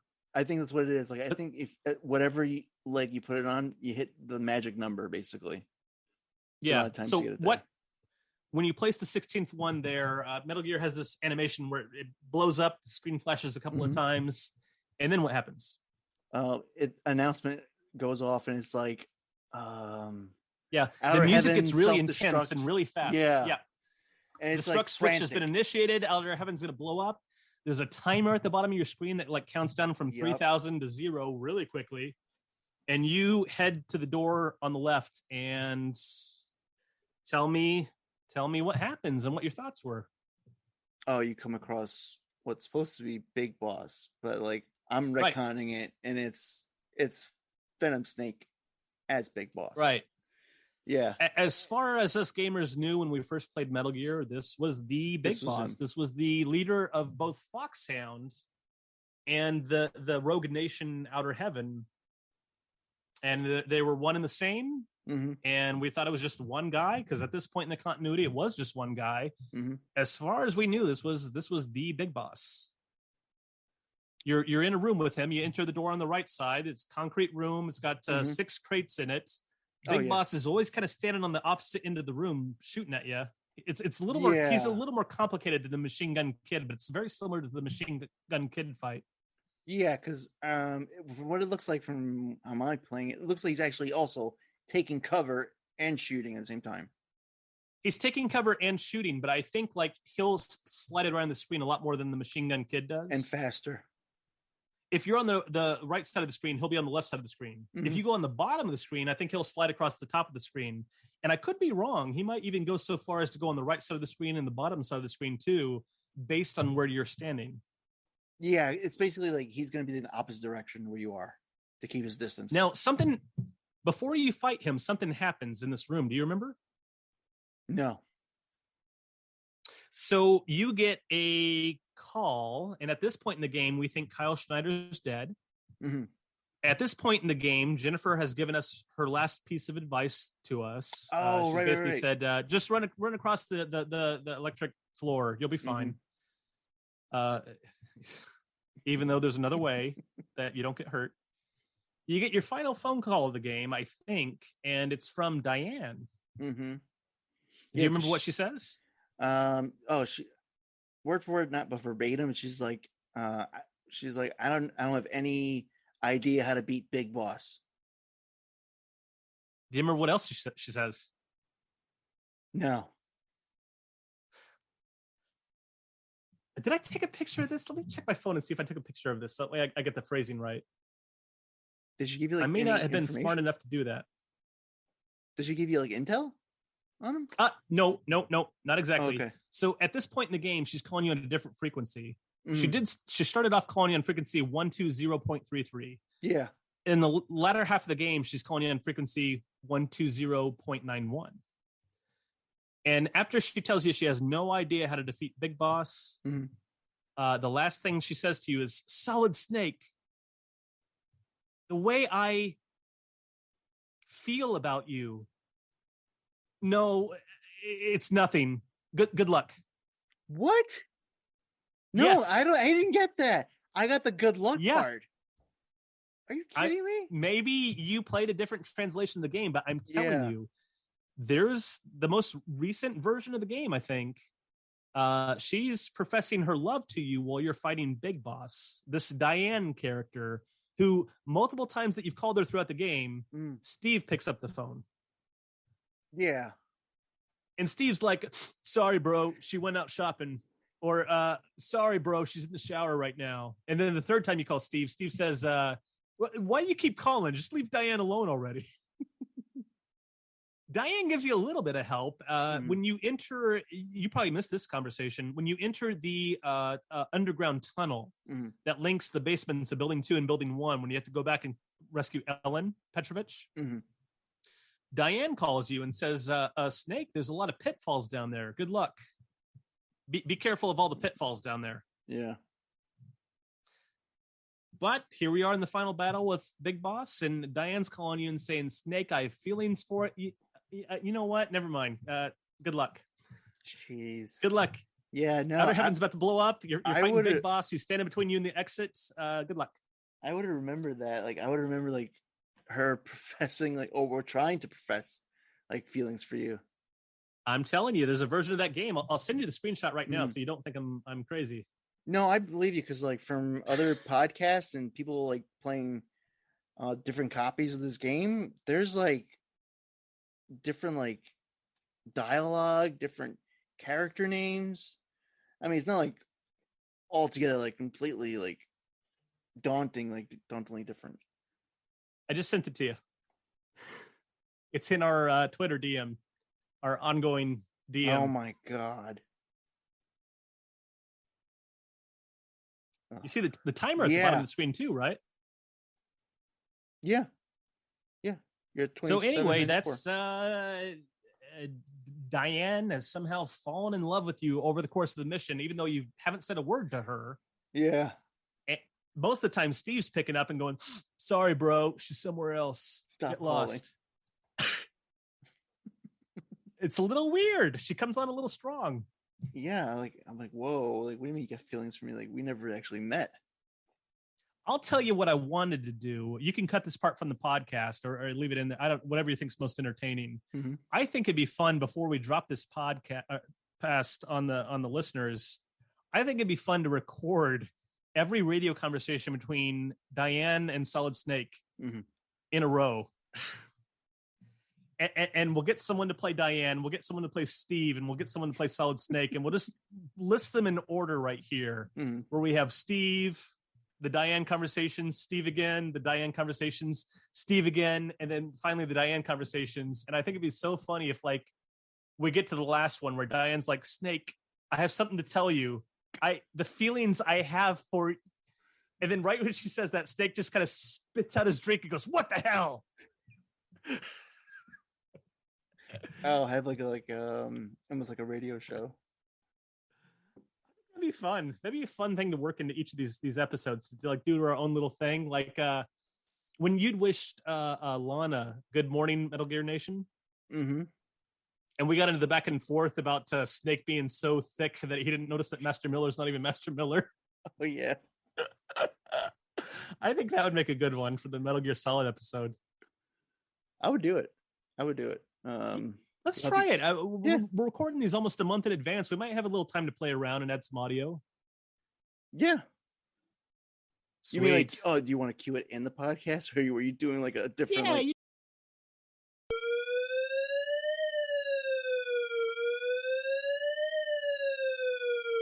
This is Snake. Can you hear me?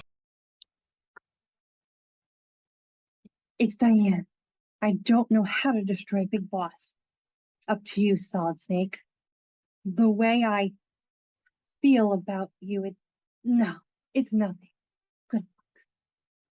What? Like the Big Boss. So you're fighting Big Boss. Diane professes her love for you, and then she hangs it up and says good luck. You fight Big Boss. What did you do to try to beat Big Boss? Horror and moral terror are your friends. If they are not, then they are enemies to be feared. They are truly enemies. I noticed that he was faster compared to Machine Gun Kid. Not by much, but like slightly faster. And he's kind of like just like shooting, like not like everyone else is like just like spraying everywhere.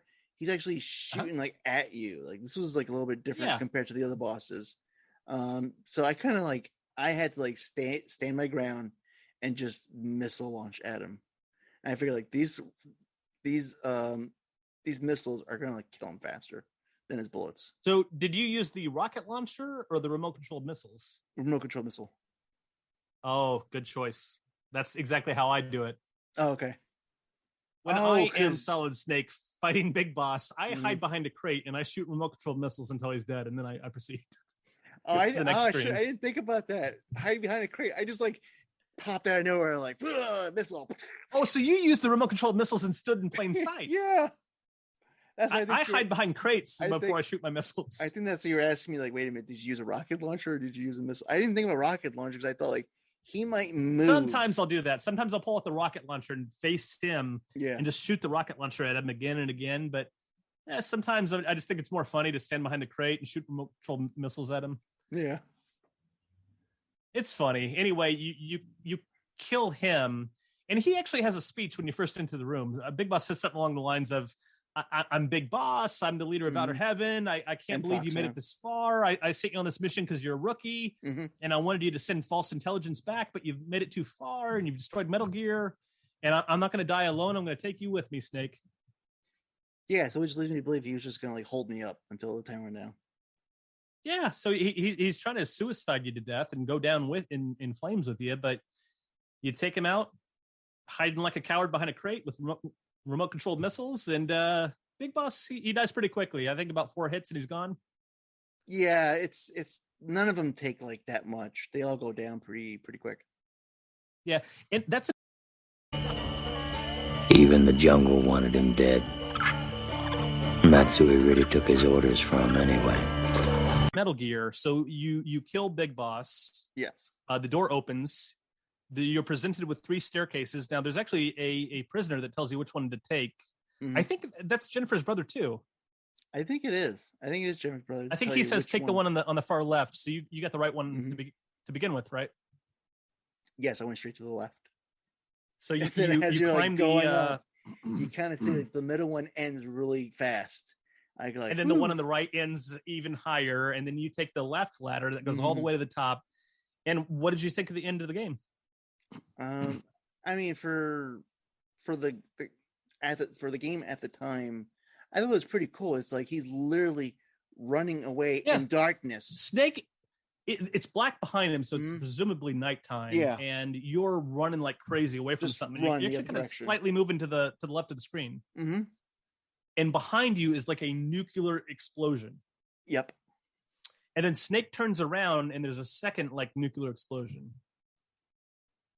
And maybe that's because like Metal Gear TX-55 has like 2 missile pods that carry like 2 nuclear missiles. Yeah, that's Or maybe it's just the self-destruct in the Outer Heaven.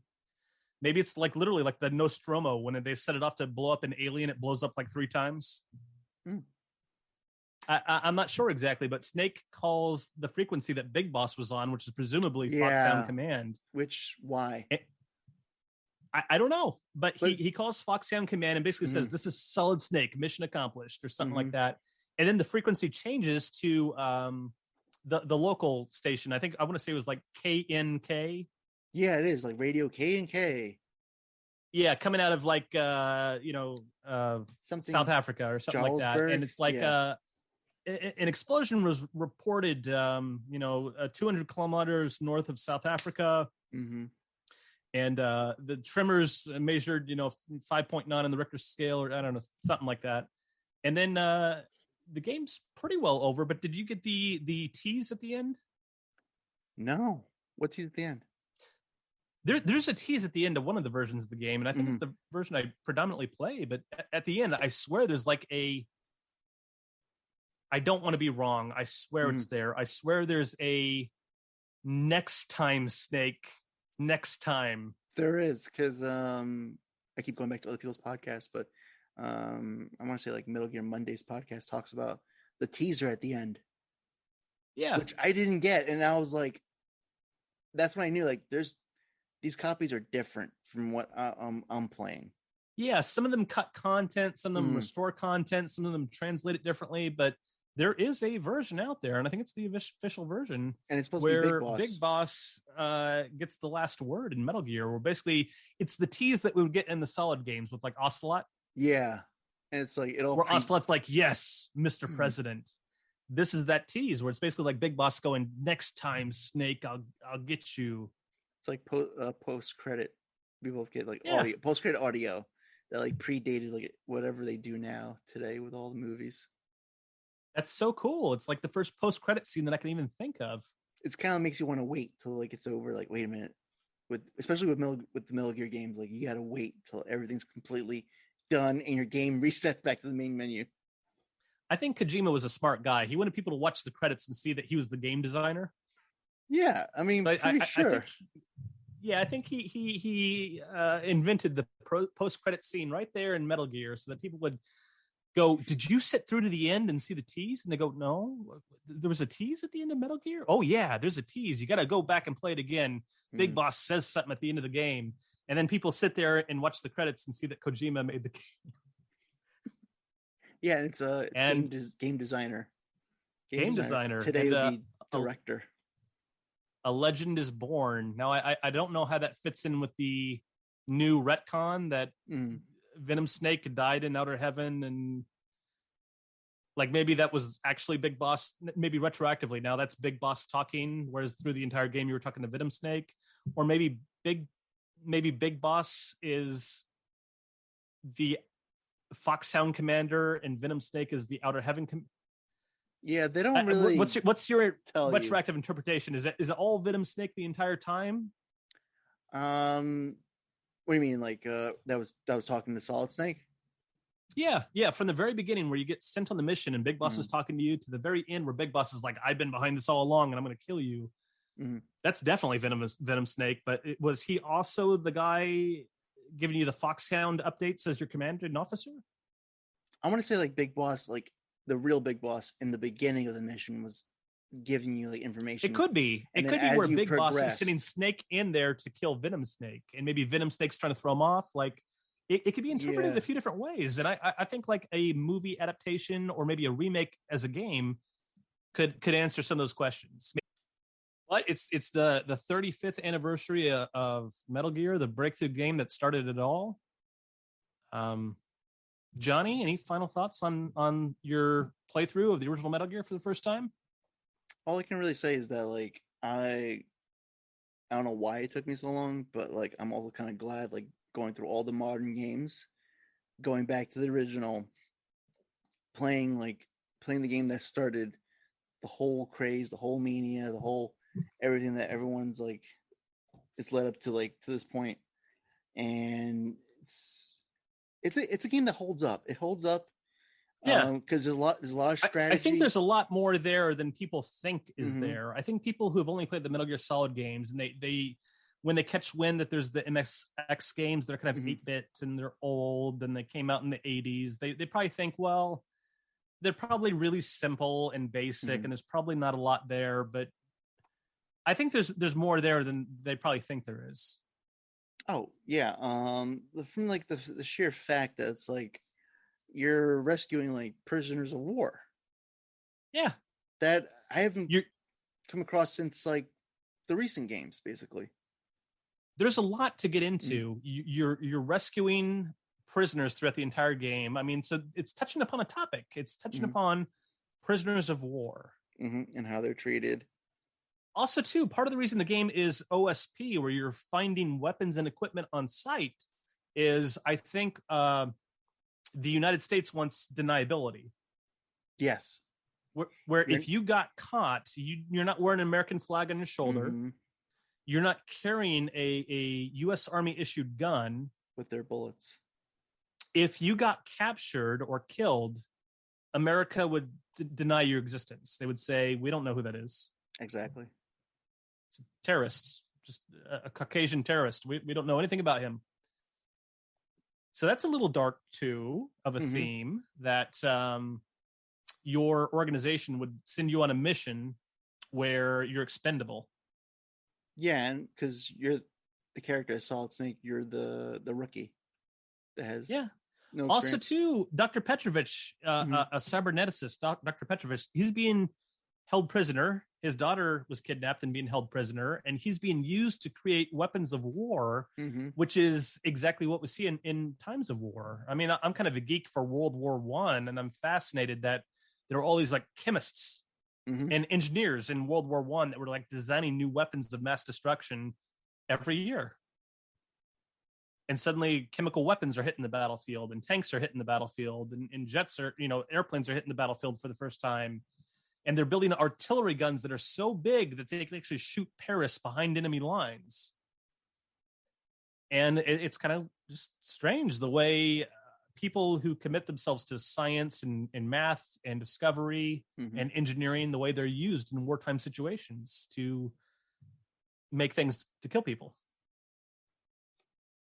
Yeah, and like pretty much like you can try to like not kill the soldiers. Yeah, up to a point. That's another. No, and you're absolutely right. The original, like, it was really emphasized later in other games. Like when you play Metal Gear Solid, that may have been the first one where you played through the game, and at the end of the game, there's a score, and you're given a rank, and everybody's trying to get that big boss rank where they want to get the best rank. And if you kill enemy soldiers, it actually cuts down your score. Yes. And fans realize, if I want that big boss rank, I have to get through not getting seen. I have to not kill anybody. I have to not shoot any weapons. I have to not save my game. It encourages you to do non-lethal methods. And as I played through Metal Gear this most recent time for this podcast, I realized that the game is designed so that you can not kill people. Yeah, like it goes from like, you don't have to kill people in the beginning. Up the to the enemy point. soldier paths, you can figure them out, and you can get around them to where you don't have to kill anybody and they can't see you. No, yeah, exactly. And and it comes into play the cardboard box. Yeah, when you are in the gas room on floor 3, building 1 at the very beginning of the game, and you leave the gas room, you're in a room that has a security camera and a guard, and the guard is walking close to you.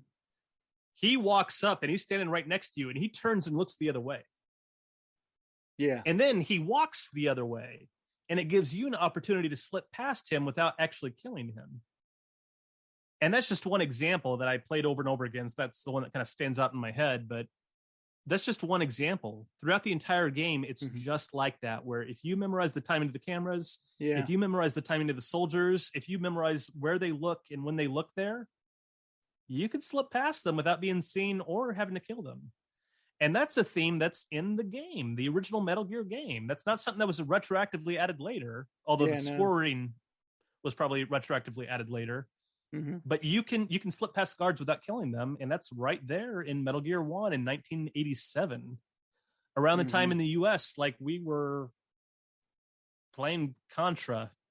Yeah, it was... And running and gunning and playing Legend of Zelda, where you're killing monsters, and all these other games we grew up with. Super Mario Brothers 2, where you're pulling radishes out of the ground and throwing them at egg spitters,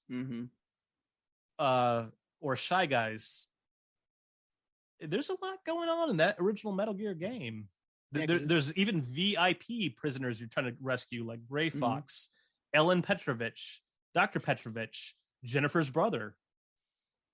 People on the radio conversations who are helping you throughout the game, Kyle Schneider dies.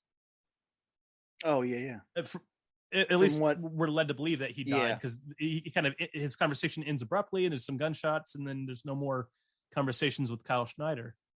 So there's a lot going on in Metal Gear, and it's kind of worth looking back on the 35th anniversary. This is really a good opportunity for everybody out there to maybe, if you own the HD collection and you still have a PlayStation 3, or maybe you do digital downloads. I think Metal Gear is still on GOG, I want to say. Yeah, it's still on GOG, and I think it's still like $5.99. It's not even expensive. It doesn't break $10.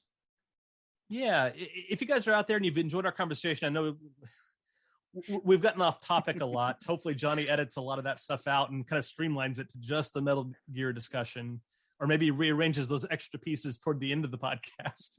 But if you've enjoyed our discussion on Metal Gear, and I know we kind of just described walking through the game, but give it a chance. It's the 35th anniversary. It's a really good reason just to look back and think about where this series started, because right now it feels like the series doesn't have a future, but the series has a past, and I think a lot of people haven't gone back and looked at the past of the series. Yeah, no, they haven't embraced the past, like the real past. Like when people think of the past, they think of Metal Gear Solid 1 from the PlayStation 1. Yeah, everyone's waiting for that news, that official news coming from Konami, that there's going to be a Metal Gear Solid 6 and that it's going to run on the latest on Unreal Engine 5 or whatever. And it's going to be open world, and it's you can play online on Metal Gear Online 4. People are waiting for that news, but there's canon Metal Gear games out there that I think a lot of people still haven't played or given a chance. And that was like the main thing I wanted to bring you on to like kind of like spread the word, especially with the anniversary. Being that, like, you know, that you're the one person that I know that has played these games more than anyone else I've come in contact with. And I was like, all right, I gotta somehow get a hold of them, kind of like figure a way to. I've enjoyed it. Like I didn't want to come across as a jerk, but I wanted to say something at the beginning of the podcast. Thank God I don't have to talk about model building. Oh yeah, I didn't want. I can to, just like, be on somebody's podcast and just talk about Metal Gear. And that's another thing. I was like, I don't want to put you on like, like then it feels like work. It feels like you have to come into work. That is your work. It's really like a hobby. I've got all my model stuff right over here. I mean, if you want to, we can talk about it a little bit. But I'm a fan, and hopefully people care enough about things Johnny has to say or I have to say that they'll listen to the podcast and maybe think about it. Maybe they'll go, you know what? Yeah, I should play through Metal Gear at least once just to say that I did. And maybe they'll be pleasantly surprised by what they find. I mean, it's not like super inaccessible either. Like there's ways to get to it. Metal Gear fans, I think they have a physical copy of the HD collection. Most of them do. Yeah, they do. Or they still have their PlayStation 2 and they still have their subsistence copy of Metal Gear Solid 3. Yeah, or maybe they're like me, where they sold that the moment they got their hands on the HD collection, which I regret doing. But either way, I think a lot of fans have Metal Gear in their collection and maybe haven't looked at it. And I hope they do. For people who have played Metal Gear, like Johnny and myself, I hope you just had fun listening to us for a while, talk about it, and kind of going down memory lane for the 35th anniversary.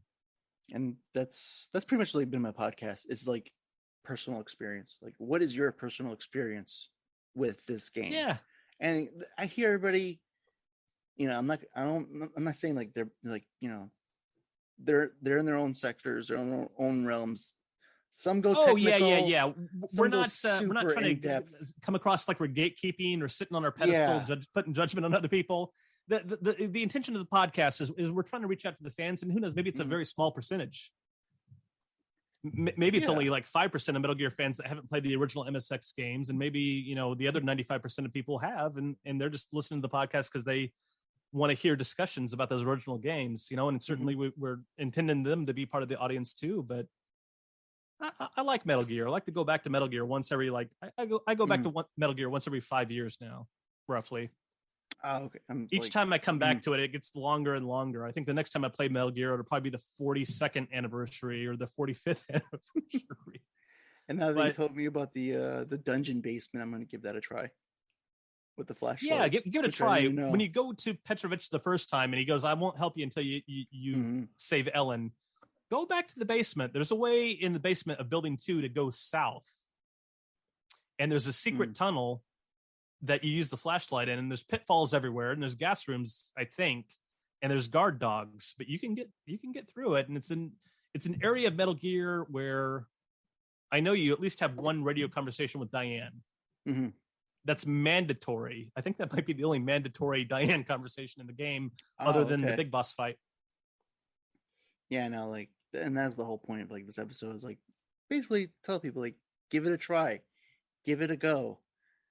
Yeah, or if you've already played it, 35th anniversary. What a great time to go back and maybe dust off your copy and play it again. Yeah, exactly. And that, ladies and gents, has been the 35th anniversary episode for Metal Gear. I want to thank Metal Gear D-Model for coming onto the podcast. We will return for Metal Gear 2 Solid Snake. Our intro and outro music was by Fingers.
podcast host, coming back, tell you that the Metal Gear game in the GOG store is down to $4.49. Super affordable and super cheap. I want to give a shout out to the people that contributed to Metal Gear Diamato's Twitter, to his tweet earlier today. Basically, people bringing up their experiences with the series, especially with the original. So the following people were kind enough to share their experiences. That would be Lenny Not Dead, Mr. Vamp, I Am Not Nathan, Thomas Rose, I'm going to say PO1, Eduardo Guzman, and if I missed anybody, I apologize. Those are the following that share their experiences with us on Twitter earlier.